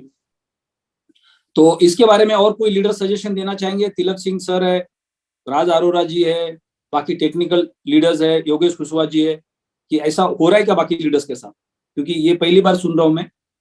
अभी तो फिलहाल कोई टेक्निकल प्रॉब्लम्स नहीं आ रहे, लेकिन हो सकता है कभी 1-2-4 प्रोडक्ट में आ सकता है बग। तो यहाँ पे कौन अपना माइक अनम्यूट करना चाहेंगे? सेम प्रॉब्लम किसी के पास आ रहा है? और एक मिनट, हैंड रेस तो सबने करके रखा है, इसमें कंफ्यूजन हो जाएगा। तो मैं अभी सबके हैंड डाउन कर रहा हूं। तो यहाँ पे कौन लीडर बता सकते हैं कि ये चैलेंज उनके पास भी आ रहा है? कमलेश जी, मैंने आपको अनम्यूट का रिक्वेस्ट भेजा है।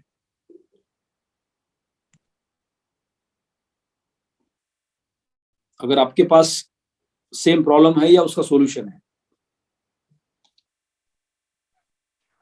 Hello Tilak Singh sir. हाँ जी, Kamlesh ji, good morning. Hello sir, good morning. मैं कमलेश सोलंकी, जैसलमेर से सर। तो आप इनका जवाब देना चाह रहे हैं या कोई और प्रॉब्लम लेके आना चाह रहे हैं? सर मेरी ये सेम प्रॉब्लम है। मैं रात से एक्स ट्रांसफर कर रहा हूँ फॉर्म से कॉन्सबिट पे, उस पर यही आ रहा है मैसेज। ओके, सेम प्रॉब्लम आ रहा है। सेम प्रॉब्लम आ रहा है। मैंने 2 बार कल शाम को भी किया था, अभी सुबह मॉर्निंग में भी किया, सेम मैसेज आ रहा है। ओके, एक मिनट, तिलक सिंह सर आपको अनम्यूट का रिक्वेस्ट भेजा है। चलो 2-4-5 लीडर्स से व्यू ले लेते हैं इसके ऊपर, क्या चैलेंज है, हो सकता है टेक्निकल अपडेट हो। गुड मॉर्निंग सर, मेरी आवाज आ रही क्लियर? Good morning. नहीं, ऐसा स्मार्ट कॉन्टैक्ट बनाने में सर ऐसा कुछ भी प्रॉब्लम नहीं आ रही। मैंने शाम को भी बनवाए थे, और हो सकता है इसमें ये अपडेट जल्दी जल्दी आ रही है। सॉफ्टवेयर अगर अपडेट मांग रहा है वो एप्लीकेशन, तो ये अपडेट एक बार कर ले तो प्रॉब्लम को सॉल्व हो जाएगा सर। ओके, तो आपने क्या करना है, गूगल प्ले स्टोर में जाके फॉर्म को अपडेट करना है और उसके बाद एक बार आपको स्मार्ट कॉन्ट्रैक्ट बना के देखना है। योगेश कुशवाहा जी, अभी आपका वर्क चल रहा है। अपडेट हुआ है सर, अपडेट हुआ है। Thank you sir. Good morning sir. Good morning जी। जी सर, मैं एक कहना चाहता हूँ कि जो सर का भी स्मार्ट कॉन्ट्रैक्ट नहीं बन रहा है, तो उसमें हो सकता है इन्होंने जो गैस फीस डाली है वो थोड़ा सा कम होगी, क्योंकि स्मार्ट कॉन्ट्रैक्ट बनाते समय जितना वो गैस फीस मांगता है लोग उतना ही डालते हैं, और हमें जितना गैस फीस होता है उससे 3% हमें एक्स्ट्रा गैस फीस डालनी चाहिए। तो हम 3 की जगह थोड़ा सा और ज्यादा डाल दे, ताकि जो गैस फीस जितना सिस्टम को चाहिए होगा तो वो ले लेगा, और उसके बाद में वो अपना बाकी बचा रहेगा और हमारा स्मार्ट कॉन्ट्रैक्ट भी बन जाएगा।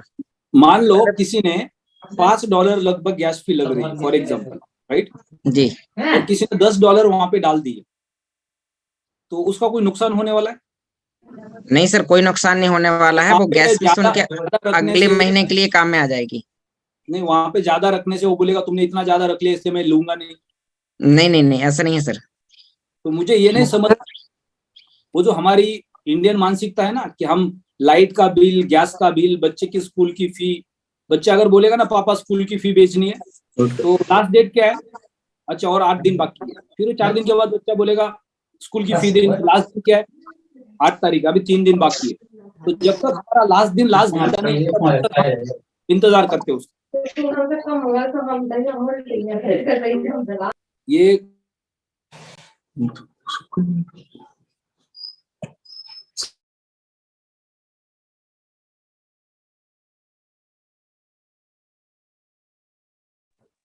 सर आप म्यूट हैं।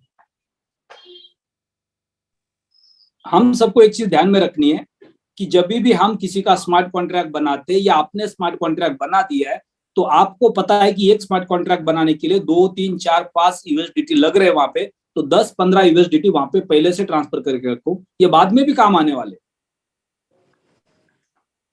तो उसमें शायद ये चैलेंज नहीं आएगा। हम कट टू कट डालते, सामने वाले से 200 रुपए ज्यादा ले लो, उनको बोलो मैं 200 रुपए का यूएसडीटी ज्यादा ले रहा हूँ, और वो आपके फार्म के अंदर पड़ा रहेगा। जब भी आपको कॉइन को ट्रांसफर करना है वो तब लगने वाला है, या दोबारा जब फ्यूचर में कभी आप स्मार्ट कॉन्ट्रैक्ट बनाओगे तो लगने वाला है। तो आप कोई 10-20 हजार का प्रोडक्ट बाय कर रहा है और 200 रुपए का यूएसडीटी वहां पे हमने ज्यादा रख दिया, तो उसको कोई बड़ा नुकसान तो होने वाला नहीं, ज्यादा भी नहीं लेना है। तो योगेश जी 110 यूरो का कोई स्मार्ट कॉन्ट्रैक्ट बनाते, राइट, वो एक्स फॉर्म पे ट्रांसफर करते, तो उसमें जो गैस फी है वो कितना यूएसडीटी लगता है अल्टीमा में? सर वो लगभग $2.5 से $3 का लगता है, तो हम अधिकतम $4 तक का भेज देते हैं उसमें पीएलसी। तो $2.5 से $3 का लगता है, तो हर किसी को मिनिमम $5 वहां पे ट्रांसफर करके रखना, 5 यूएसडीटी ट्रांसफर करके। आप 5 यूएसडीटी के पैसे एक्स्ट्रा ले लो सामने वाले से, और उनको बोल के ले लो, और उनको बताओ कि ये 5 यूएसडीटी मैं आपके एक्स्ट्रा आपके फार्म में डाल रहा हूँ। ऐसा नहीं कि उससे ले लिए 5 यूएसडीटी के पैसे और 2.5 डाल दिए।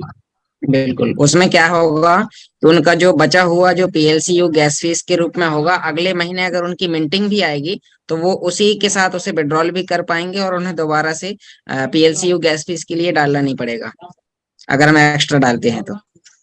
राइट, यानी हर किसी को अपने फार्म के अंदर 5 या 10 यूएसडीटी आपको एक्स्ट्रा ट्रांसफर करके रखने, क्योंकि कभी कभी क्या होता है कि हम कट टू कट जब भेजते हैं तो नेक्स्ट टाइम जब हमें स्मार्ट कॉन्ट्रैक्ट बढ़ाना होता है तो उस वक्त हम भूल जाते हैं कि हमारे पास वहां पे गैस फी के लिए अल्टीमा अवेलेबल है या नहीं। अब मान लो 15 लाख लोगों ने 5-5 यूएसडीटी एक्स्ट्रा अल्टीमा अगर वहां पे ट्रांसफर कर दिया, तो मार्केट से कितने अल्टीमा गायब हो जाएंगे? बिल्कुल, यानी ये दिन पे दिन आने वाले समय के अंदर जो गैस फी के रूप में जो अल्टीमा बर्न हो रहा है, तो कितनी बड़ी क्वांटिटी मार्केट से निकल जाएगी, वॉश आउट हो जाएगी। यानी आने वाला फ्यूचर 1 साल, 2 साल, 3 साल के बाद हम क्या देख सकते हैं। इसलिए हमारे गोल सेटिंग के अंदर, लॉन्ग टर्म गोल सेटिंग में एक सपना बनना चाहिए कि किसी भी हालत में अगले 12 महीने में एक अल्टीमा से 5 अल्टीमा का ओनर बनना है, जिसको मुझे अगले 3 साल उसको होल्ड करना है।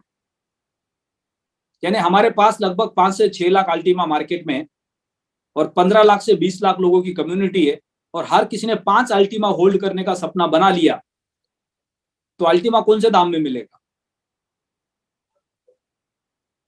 कैलकुलेटर निकालो, अब चेक कर लो, 15 लाख लोगों को 5-5 अल्टीमा चाहिए, तो क्या भाव में मिल सकता है? बिल्कुल सर, आने वाले समय में इसका प्राइस बहुत ऊपर चला जाएगा।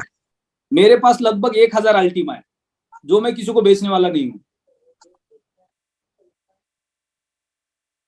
और मैं सबको बोल रहा हूं 1 से 5 अल्टीमा होल्ड करो।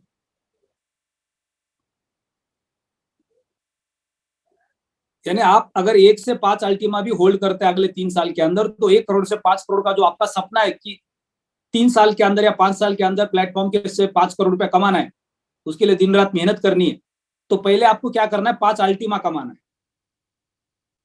यानी आपने अगर 5 अल्टीमा कमा लिया तो आप 5 करोड़ के कैलकुलेशन पे जा सकते कभी भी। फिर बाकी का जो इनकम आएगा, रैंक बोनस से आएगा, लेवल कमीशन से आएगा, इन्फिनिटी से आएगा, वो तो एडिशनल होगा, वो तो पॉकेट मनी बन जाएगा बाद में। पहले जब आज से 7-8 महीना पहले, यानी जब लास्ट ईयर अल्टीमा की शुरुआत हुई थी जनवरी फरवरी मार्च के अंदर, जब वो एक बहुत बड़ी हाइप पे था, तो हम बार बार चेक करते थे कोई वॉलेट के अंदर कोई सेंट में तो अल्टीमा नहीं पड़ा है, क्योंकि सेंट में भी लाखों रुपए होता था। और अभी हर वॉलेट के अंदर 5, 10, 15 अल्टीमा पड़े, उसको विड्रॉ करने का समय नहीं होता। तो ये सोच बना के रखनी है कि मैं 5 अल्टीमा को होल्ड करूंगा, जिसकी तरफ देखूंगा भी नहीं। अब उसके लिए मुझे क्या करना पड़ेगा, नेटवर्क बड़ा बनाना पड़ेगा, रैंक को क्वालिफाई करना पड़ेगा, इन्फिनिटी लेनी पड़ेगी, रैंक बोनस लेना पड़ेगा, जिससे मैं 1, 2, 3, 4, 5 अल्टीमा का ओनर बन सकता हूं। और ये हमारा फोकस बनना चाहिए। जितनी हमारा फोकस बन गया तो बाकी ये छोटी छोटी चीजों से हमारा फोकस हट जाएगा। अभी हमारा सबसे बड़ा चैलेंज क्या है कि हमारा प्रॉब्लम सबसे ज्यादा किसके ऊपर है, सबसे बड़ा फोकस हमारा प्रॉब्लम्स के ऊपर है। मान लो तिलक सिंह सर है, उनको आके किसी ने सीनियर ने गन लगा दी और तिलक सिंह सर को बोला कि 2023 के अंदर आपको प्लैटिनम डायमंड जाना है, यस और नो? बोलते सर पॉसिबल नहीं है, तो फिर आपको गोली खानी पड़ेगी। अब तिलक सिंह सर बोलते सर नहीं, कुछ भी करूंगा लेकिन जाऊंगा, क्योंकि मरना नहीं, गोली नहीं खानी। यानी पहले उनके मन में डर था, नहीं इतना तो पॉसिबल नहीं है, प्लैटिनम डायमंड जाना पॉसिबल नहीं है, लेकिन बाद में जब प्रेशर आ गया तो पॉसिबल हो गया। तो यानी हमारे ऊपर अभी कोई लाइफ में प्रेशर नहीं है। बच्चे पढ़ रहे सरकारी स्कूल में, चलेगा क्या फर्क पड़ता है, घर पे राशन है या नहीं है क्या फर्क पड़ता है, इलेक्ट्रिसिटी का पैसा अगले 2 महीने के बाद देंगे क्या फर्क पड़ता है, काम वाली बाई को 2 महीने के बाद पगार देंगे क्या फर्क पड़ता है। तो ये जिंदगी में कोई प्रेशर नहीं है। जिस दिन ये प्रेशर आ जाएगा तो ऑटोमेटिकली आपको बिजनेस समझ में आएगा, जो प्रॉब्लम्स है वो आपको छोटे लगेंगे। तो हमें अपने लाइफ के अंदर हम जिस मुकाम पे पहुंचना चाहते हैं, फाइनेंशियल फ्रीडम, उसके बारे में बार बार सोचना है। जब आप सोचोगे कि मेरे को फाइनेंशियल फ्रीडम चाहिए, मुझे मेरे को सारे सपने पूरे करने हैं, तो ये छोटे छोटे चैलेंजेस ये आपको कभी दिखेंगे ही नहीं। तो गैस फी का जो चैलेंज आ रहा है, ये हम वहां पे कट टू कट अल्टीमा ट्रांसफर करते हैं।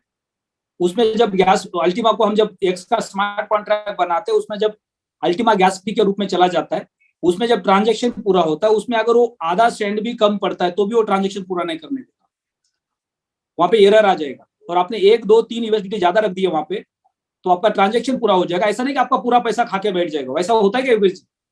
आपने 5 यूएसडीटी ज्यादा रख दिए और उसने खा लिए, ऐसा नहीं सर, ऐसा नहीं होता है, ऐसा नहीं होता है सर। वो हमारे सेव रहते हैं, जितना भी हमने एक्स्ट्रा कॉइन दिया, अगर वो 1 पैसे का भी आपका एक्स्ट्रा है तो वो बचा रहेगा, और अगली बार जब आप उसमें डालेंगे तो वो उसमें प्लस हो जाएगा। क्योंकि वो बोट है, वो मशीन है, वो इंसान नहीं है। अगर वो इंसान होता तो खा जाता। बिल्कुल। तो दुनिया में सिर्फ इंसान का ही डर है सबको, बाकी किसी का डर नहीं है।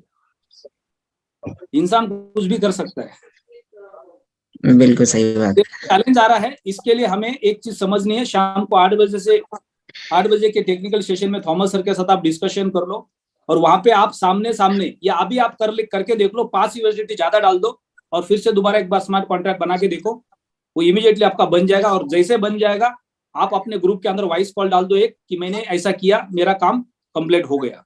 और ये सर बाकी लीडर चैलेंज नहीं है सर, ये चैलेंज नहीं है। कल भी हमने स्मार्ट कॉन्ट्रैक्ट बनवाए हैं और आज भी बनवाने वाले हैं, तो सिस्टम बराबर काम कर रहा है।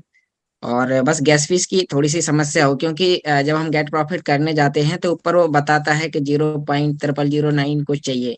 तो अब 0009 को चाहिए होता है तो लोग 0009 के बाद में एक एक्स्ट्रा कर देते हैं। वो एक से नहीं होता है, हमें उसकी 9 जो फीस है पीएलसीयू का, अब जब हम फार्म से वो विड्रॉल करेंगे तो उसमें 3% की फीस लगती है। तो उसके लिए हमें थोड़ा सा और एक्स्ट्रा देना होता है, जिससे हम जैसे वहां से करते हैं तो हो जाता है। अभी मान लो किसी ने एक्स का स्मार्ट कॉन्ट्रैक्ट बना दिया, 1 महीना पूरा हो गया, उसका मिंटिंग आ गया जी राइट।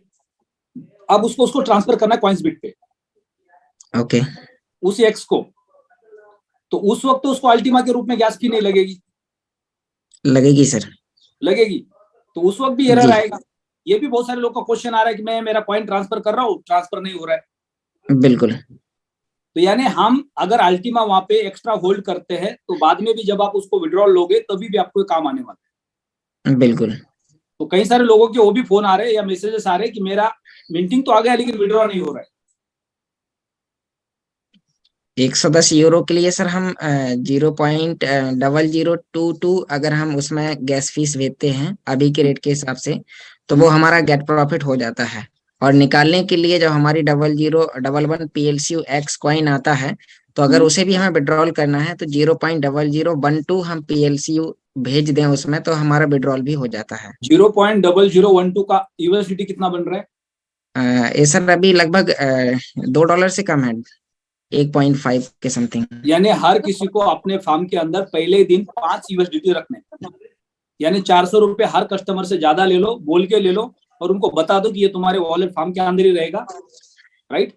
ये देखो अवेलेबल में दिखता है, यहाँ पे बैलेंस में दिखता है ना। हाँ दिखता है सर गैस फी। और फिर जब भी तुम्हारा मिंटिंग आएगा उसमें से गैस फी लगेगा, इसमें से ऑटोमेटिक कटेगा और तुम्हारा मिंटिंग विड्रॉ हो जाएगा। बिल्कुल। तो ये दोनों साइड से प्रॉब्लम आ रहा है, फार्म के अंदर स्मार्ट कॉन्ट्रैक्ट बनाने के लिए भी और 30 दिन के बाद विड्रॉ करने के लिए भी सेम प्रॉब्लम आ रही है। बिल्कुल। यानी प्रॉब्लम नहीं है, जो नए लोग हैं उनको इसके बारे में थोड़ा सा कैलकुलेशन समझ में नहीं आ रहा है, जिसकी वजह से चैलेंज है। तो जिनको भी ये चैलेंज आ गया वो अपना 1-1, 2-2 यूएसडीटी। अच्छा, जब हम स्मार्ट कॉन्ट्रैक्ट बनाने जाते हैं तो वहां पे ट्रांजेक्शन का डिटेल आता है कि आपको एक्स का स्मार्ट कॉन्ट्रैक्ट बनाने के लिए इतना एक्स देना पड़ेगा और उसके साथ उसकी गैस फी के लिए इतना अल्टीमा देना पड़ेगा जी। तो हम क्या करते हैं, पर्टिकुलर उतना ही उसके अंदर डालने की कोशिश करते हैं। जी, अधिकतर लोग ऐसा ही करते हैं, इसीलिए स्मार्ट कॉन्ट्रैक्ट नहीं बनता है। तो हमने 1 या 2 यूएसडीटी या 400-500 रुपए की यूएसडीटी बाय करके उनके फार्म के अंदर पहले से ही एडवांस में होल्ड करने, तो प्रॉब्लम नहीं आएगा। Okay, thank you Yogesh ji. Thank you sir, thank you. Manoj ji, आपको अनम्यूट का रिक्वेस्ट भेजा है।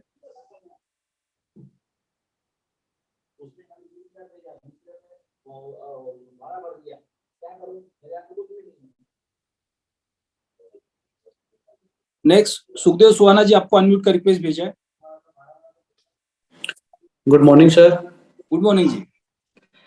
सर अभी जैसे 2-4 यूएसडीटी एक्स्ट्रा का बात चल रही थी, तो मैं जिसको भी पैक रिकमेंड करता हूँ उसकी कैलकुलेशन के टाइम पे उसके 10 यूएसडीटी में एक्स्ट्रा डाल देता हूँ, उसको उसके पैक के साथ ही मैं ऐड कर देता हूँ, क्योंकि कोई भी नया पर्सन आता है तो उसको फीस के बारे में कुछ भी मालूम नहीं होता और जब वो विड्रॉल लेना चाहे तब भी उसको दोबारा बताएंगे तो वो कई बार सुनना पड़ता है, आपने पहले नहीं ऐसा बताया या कुछ भी है, तो वो बात ना सुननी पड़े, इसलिए 10 यूएसडीटी कोई बड़ी बात नहीं है। तो उसके पैक के साथ ही कैलकुलेट कर दो कि जैसे अभी 110 यूरो की बात करें तो अप्रोक्सीमेट 29,000 समथिंग का बनता है, तो उसको 29 की बजाय अभी 30,000 रिकमेंड कर दे तो अभी उसको महसूस नहीं होगा, बस यही बोलना है कि 30,000 का पैकेज है। तो उसकी लगभग 1-2 मिनटिंग की फीस भी एडवांस में डल गई, 2-3 महीने तक उसको ऑटोमेटिक समझ में भी आ जाएगा, तो उसका 2-3 महीने का काम एडवांस में हमने कर दिया। ये अच्छा सॉल्यूशन है, लेकिन जब हम यहाँ पे 10 यूएसडीटी का पेमेंट ज्यादा लेंगे तो कैलकुलेशन 800 रुपए से 1000 रुपए के बीच में चला जाता है। हाँ जी। राइट। अब उसमें से बहुत सारे लीडर्स बोलेंगे चलो इसमें से आधा पैसा तो अपना खर्चा भी निकल गया पेट्रोल कास्ट का, जब उसका फॉर्म, जब विड्रॉ करने का समय आएगा बाद में मैं खुद डाल दूंगा जाके। नहीं, वो तो देखो, वो तो अगर हम ना भी डालेंगे, मान लो जिसने निकालना है वो तो पहले ही एडवांस कैलकुलेशन वैसे ही डाल देते हैं। मैं तो उसके फॉर्म में डालने की बात कर रहा हूँ कि अगर उसके फॉर्म में 10 यूएसडीटी डाल दे तो 2-3 महीने उसको सर्विस भी हम जो देना चाहते हैं तो वो हमें बार बार वो डालना नहीं पड़ेगा। बिल्कुल, आप 10 की जगह पे 5 डालेंगे तो भी चलेगा शुरुआत में, क्योंकि उनकी मानसिकता ये होती है कि भाई मैं बहुत ज्यादा पैसे दे रहा हूँ।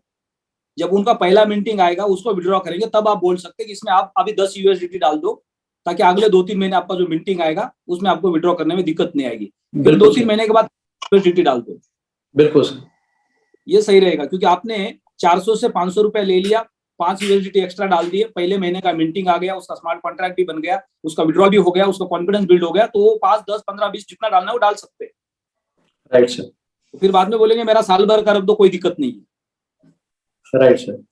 तब तो वो मैच्योर हो गए, उनको खुद बिल्कुल सर, बिल्कुल 1-2 महीने में पर्सन मैच्योर हो जाता है, फिर तो उसको जो भी वो सीख चुका होता है ज्यादातर, तो तब तक तो राइट।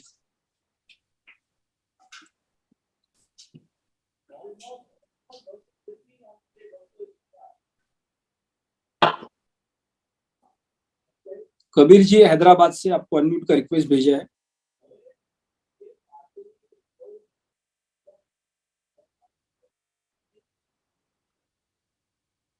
अजीम राणा जी आपको अनम्यूट का रिक्वेस्ट भेजा है। बहुत सारे लोग पता नहीं अनम्यूट नहीं हो पा रहे।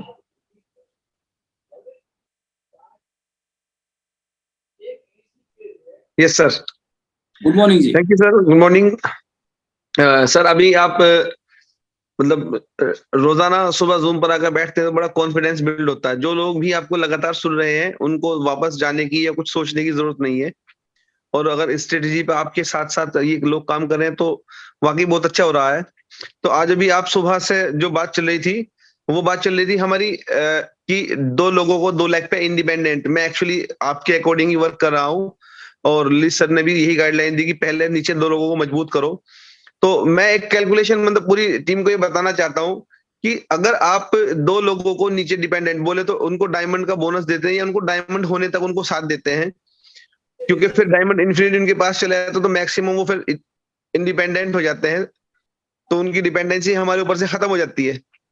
तो अभी अगर कोई व्यक्ति चाहता है कि अपनी टीम में कोई डायमंड पैदा करना, तो उसको एक सिंपल सी कैलकुलेशन ये है कि वो चाहे तो डायमंड एक दिन में, क्योंकि 2.5 करोड़ के टर्नओवर पर डायमंड है, अगर वो 2.5 करोड़ का टर्नओवर एक दिन में, मतलब एक दिन में दिलवा दे, 1 महीने में दिलवा दे, 6 महीने में, साल भर में, जितने में जाएगा, आपके पास इन्फिनिटी कैलकुलेटिव आना है 15%, बोले तो 37.5 लाख के करीब, 35 से 37 लाख रुपए करीब आना है।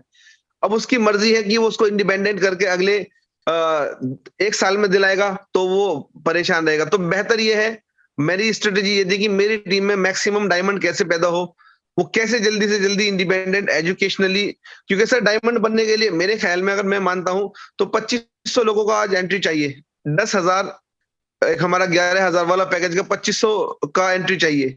तो हम उसको पार्टली डिवाइड कर लेते हैं कि जैसे जैसे हमारे साथ टीम आई है, उस टीम में से कोर लीडर छांटने के बाद तो पर डे कितनी प्लानिंग हमारे पास होनी चाहिए।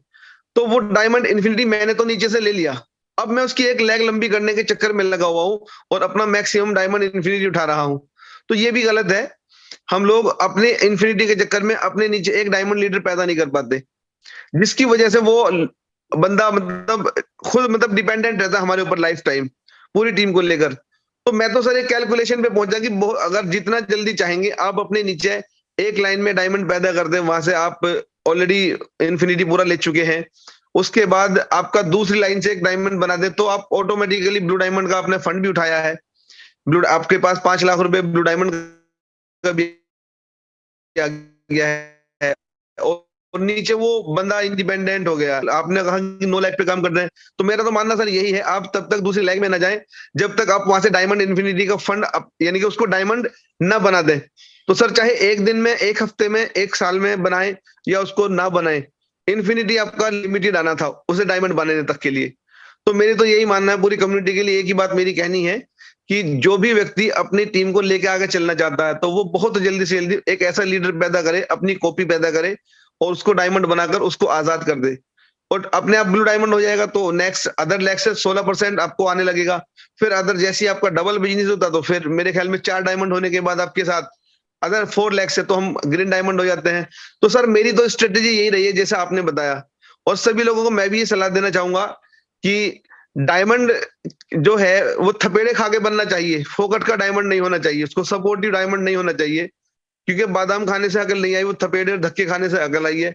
तो उसको उन 2500 लोगों की काउंसलिंग या माने तो फिर अपने आप 2500 लोगों के साथ कभी नीड भी नहीं पड़ी, क्योंकि जैसे ही हमारे पास पहली मीटिंग आई, ये फार्म का साइज हमने उसका डबल करवा दिया या उसका फार्म का साइज हमने 5 गुना करवा दिया। और उसके बाद जब उसे लगा कि यार मेरे पास तो 1 कॉइन का फार्म होना चाहिए था, 1 महीने बाद 2 महीने बाद उसको रियलाइजेशन हुआ, तो उसका ऑटोमेटिकली बिजनेस का ग्रोथ 10 गुना हुआ। जब उसके पास हमने पैसा पहुंचाया, जब हमने उसको पैसा ही नहीं पहुंचाया, उसको इंडिपेंडेंट ही नहीं किया, तो उसकी समझ नहीं आ रहा। तो मेरे ख्याल में डायमंड बनने के लिए मुश्किल से 100 लोगों की टीम पे हम लोग फिर डायमंड बन जाते हैं।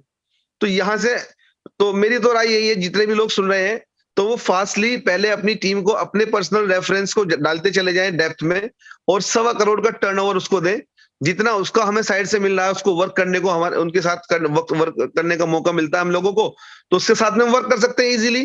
तो उसको बहुत जल्दी डायमंड बनाना, क्योंकि अपने पास जो इन्फिनिटी आता है मेरे ख्याल में सर, मैं तो मानता हूँ टीम के लिए आता है, उसमें से 5% हिस्सा मैं हमेशा टीम पे। अभी हम लोगों ने आज कॉर्डेलिया क्रूज का टारगेट लॉन्च करना है, मैं अपनी टीम को लेके जाना चाहता हूँ कॉर्डेलिया क्रूज। तो मैंने एक 5 लाख रुपए का, वहां लगभग 30,000 रुपए खर्चा हम लोगों का है। तो मैंने अपने सारे डायमंड से, जितने भी टीम में मेरी में डायमंड से, सबको बोला कि जो भी व्यक्ति 5 लाख का बिजनेस लेकर आएगा, इंडिपेंडेंट सेल्फ बिजनेस, चाहे वो नीचे डाले तो कैलकुलेट वो एक ही तरीके से होगा सर, कि नीचे 5 लाख का ही कैलकुलेट होगा एक व्यक्ति के लिए। तो कोशिश करेगी सेल्फ लाने की कोशिश करेगा बंदा, तो सर 30,000 रुपए का खर्चा उसका है। एक तो उसका टारगेट ऊपर पहुंचा, अगर उसने 5 या 6 या 8 या 10 डायमंड मतलब कॉर्डेलिया क्रूज अचीवर निकालते हैं हम सबके प्रयास से मिलकर, सिस्टम के प्रयास से मिलकर, तो अभी 5 लाख पे जो हमने डिजाइन किया है तो ऑटोमेटिकली 75,000 रुपए इन्फिनिटी आ रहा है, तो वो 30,000 रुपए हमने उधर देना तय किया है। और अगर वो बिजनेस 10 लाख ले जाता तो उसका फ्लाइट का टिकट भी वो मेरी तरफ से है। तो मैं तो इस तरह के टी शर्ट वगैरह देना, ये सारी चीजें देना, ये मैंने सब किया है अपनी टीम के लिए। तो मैं चाहता हूँ मैक्सिमम डायमंड पैदा हो, ताकि मैं उससे एक लिमिटेड इन्फिनिटी निकालकर मैं इंडिपेंडेंट हो जाऊं। क्योंकि सर रैंक बोनस, बहुत बड़े बड़े रैंक बोनस आते चले जाते हैं, वो खर्च नहीं होते, ऊपर से इन्फिनिटी लोगों को आता चला जाता है। तो सर मेरा बस यही सजेशन था कि लोग जल्दी से जल्दी अपनी टीम में कोर टीम ऐसी बनाए जो डायमंड बन जाए। बहुत अच्छा सजेशन है आपका सर, थैंक यू। देखो नॉर्मली क्या होता है कि हर बिजनेस के अंदर जब हम प्रॉफिट गेन करते हैं तो वो प्रॉफिट को बिजनेस को बढ़ाने के लिए रीइन्वेस्ट करते हैं, राइट। आज अगर मुकेश अंबानी है, हजारों लाखों करोड़ों का टर्नओवर कर रहे हैं, अगर लाखों करोड़ का टर्नओवर कर रहे हैं तो हजारों करोड़ की सैलरीज जा रही है या मार्केटिंग के खर्चे जा रहे हैं, तभी तो लाखों करोड़ का टर्नओवर हो रहा है। और हम जब नेटवर्क के बिजनेस में आते हैं, कोई सीनियर का सपोर्ट मिल जाता है, हम डायमंड रैंक पे भी पहुंच जाते हैं, और हमारे पास जब इन्फिनिटी आता है तो हम क्या करते हैं, अब ये तो मेरा है, क्योंकि हमें आदत पड़ गई सैलरी की। हम किसी कंपनी में नौकरी करते, 25-50 रुपया तनख्वाह मिलती, अब वो तनख्वाह जैसे अकाउंट में आ गई वो तो हमारी हो गई, हम उसके मालिक हो गए। तो नेटवर्क मार्केटिंग के बिजनेस को लोग जब कमीशन आता है या रैंक बोनस आता है उसको अपनी तनख्वाह समझ के बैठ जाते हैं, राइट। जब कोई दुकान डाल के बैठता है, जब उसका साल भर में, महीना भर में जो प्रॉफिट आता है वो प्रॉफिट को दुकान में इन्वेस्ट करता है, घर के खर्चे के लिए थोड़ा बहुत निकालता है, बाकी का पूरा रीइन्वेस्ट करता है। और रीइन्वेस्ट करते करते करते करते 5 लाख का दुकान 5 साल में 50 लाख रुपए का बन जाता है। जिस दिन आपने दुकान शुरू किया था उसमें 5 लाख का माल भरा था आपने, और 5 साल बाद जब आप ऑडिट करोगे कि आपके दुकान में सारे प्रोडक्ट है, उसकी कॉस्ट कितनी है, तो 50 लाख की पहुंच जाती है। फिर ये 45 लाख आया कहां से? और आपका जो नेटवर्क प्रॉफिट होता है वो नेटवर्क के ऊपर डिपेंड करता है। आप 5 लाख का माल बेचोगे, उसमें 10% प्रॉफिट मार्जिन है, तो 5 लाख का 10% कितना होता है? 50,000 रुपए होता है। आप मेहनत उतनी ही कर रहे हैं लेकिन 50,000 कमा रहे हैं, तो आपको लग रहा है नौकरी करना अच्छा है इससे, तो क्योंकि नौकरी करके भी 50,000 मिलता है। लेकिन जब आप उसी बिजनेस के अंदर रीइन्वेस्टमेंट करते हैं और 5 लाख से उसका नेटवर्क 50 लाख पे लेके जाते हैं, और जब आप उतने मेहनत पे 5 लाख रुपए महीने का मिलता है, तो फिर आप 5 लोगों को नौकरी पे भी रखते हैं। तो डायरेक्ट सेलिंग के बिजनेस के अंदर हम जो प्रॉफिट जनरेट कर रहे हैं, आप मान लो महीने का कोई लीडर 1 लाख, 2 लाख, 5 लाख रुपए कमा रहा है, तो उसमें से उसको 10-20%, 25% के फंड को बिजनेस को डेवलप करने के लिए बार बार रीइन्वेस्ट करना पड़ेगा। उसके बाद ही आपका नेटवर्क बड़ा बनते जाएगा। कई बार तो क्या होता है कि लोग उसका फायदा उठाने की कोशिश करते हैं, उनको ऐसा लगता है कि जब कोई मीटिंग हो रही है, कहीं इवेंट में जाना है, तो ये तो जिम्मेदारी किसकी है? सीनियर की, हमारी नहीं है। हमारे आने जाने के खर्चे सीनियर दे, उधर इवेंट के मीटिंग के खर्चे सीनियर दे, उसकी जिम्मेदारी है। हम उसके लिए काम कर रहे हैं, उसके ऊपर एहसास कर रहे हैं। हमारा तो इसमें कुछ नहीं है। सीनियर पैसा कमा रहा है, हमारे वजह से कमा रहा है। तो ये जो मानसिकता लोगों की बन जाती है, ये मानसिकता गलत है। आप इस बिजनेस में आ गए, आपके पास अभी कुछ नहीं है, आपको सीनियर से जो एडिशनल बेनिफिट मिल रहा है, सर्विसेज मिल रही है, सपोर्ट मिल रहा है, वो आप उसको रिस्पेक्ट के साथ ये बोल सकते हैं कि हम खुश नसीब है, हमें एक अच्छा सीनियर मिल गया। वो उसकी जिम्मेदारी नहीं है। लेकिन आप इस सिस्टम के अंदर आ गए तो आपकी खुद की जिम्मेदारी है कि आपको अपना बिजनेस डेवलप करना है। आपके पास पैसे नहीं है तो आपको उस पैसे की अरेंजमेंट करनी है, क्योंकि आपको ग्रो होना है। तो ये मानसिकता बनानी पड़ेगी। अगर कोई बिजनेस में पैसा कमा रहा है तो उसको ये मानसिकता रखनी पड़ेगी कि मैं और ज्यादा रीइन्वेस्ट करूंगा और अच्छे से ट्रेनिंग प्रोवाइड करूंगा, कोई एक अच्छी ट्रीट दे दूंगा।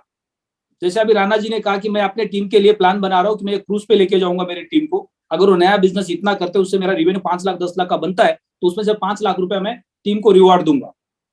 तो ये हर किसी लीडर का, एक बिजनेसमैन का अपना पर्सनल व्यू, वो अपने बिजनेस को कैसे ग्रो करना चाह रहे हैं।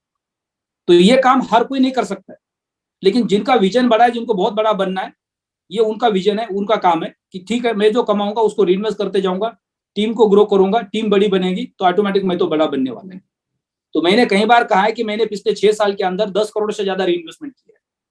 पूरे इंडिया के अंदर जितने ओपन सेमिनार्स हो गए, जितने ट्रेनिंग्स हो गए, हर जगह पे मैंने 6 साल पैसा लगाया। एलेक्स सर ने भी इतना पैसा नहीं लगाया होगा इंडिया के लिए जितना पैसा मैंने लगाया। पहले 3 साल तो मैं 1 रुपया भी नहीं कमाता था, पूरा का पूरा पैसा रीइन्वेस्ट करता था। अगर ये सेम स्टोरी पे हम हर कोई काम करता है, जो मैंने किया आपको नहीं करना है, क्योंकि आप पूरा पैसा खर्चा करोगे तो फिर बोले घर कैसा चलेगा। मेरे को तो घर चलाना है, ना बीवी ना बच्चे ना गाड़ी ना घर। तो आप मेरी कॉपी मत करो। तो सबको अपना घर भी चलाना है, उसके साथ आप कितना कर सकते हो उतना आपको करना है।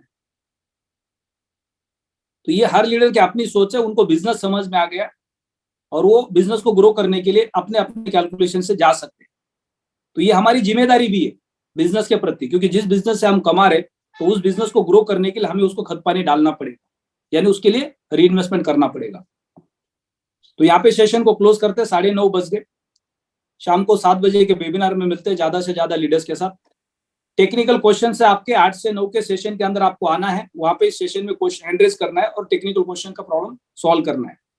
जो गैस की फी को लेके प्रॉब्लम चल रहे, आप अपने ग्रुप के अंदर या सीनियर्स के साथ फोन पे बात करके भी उसका प्रॉब्लम सॉल्व कर सकते हैं, या जिसका प्रॉब्लम सॉल्व हो रहा है उनको अपने ग्रुप के अंदर एक वॉइस कॉल डालना है कि हाँ मैंने ये प्रॉब्लम रेज किया था, क्वेश्चन इसका सोल्यूशन मिल गया, ये सॉल्व हो गया और इसका ये प्रोसेस है। तो इसका मतलब ये ना आपका प्रॉब्लम सॉल्व हो गया तो आपको चुप बैठना है, आपको बाकी लीडर्स को भी वो मैसेज देना है कि ऐसा मैंने किया इसलिए मेरा प्रॉब्लम सॉल्व हो गया, तो बाकी लोगों को भी उसका बेनिफिट मिलेगा। तो हैव अ ग्रेट डे। शाम को मिलते हैं 7 बजे।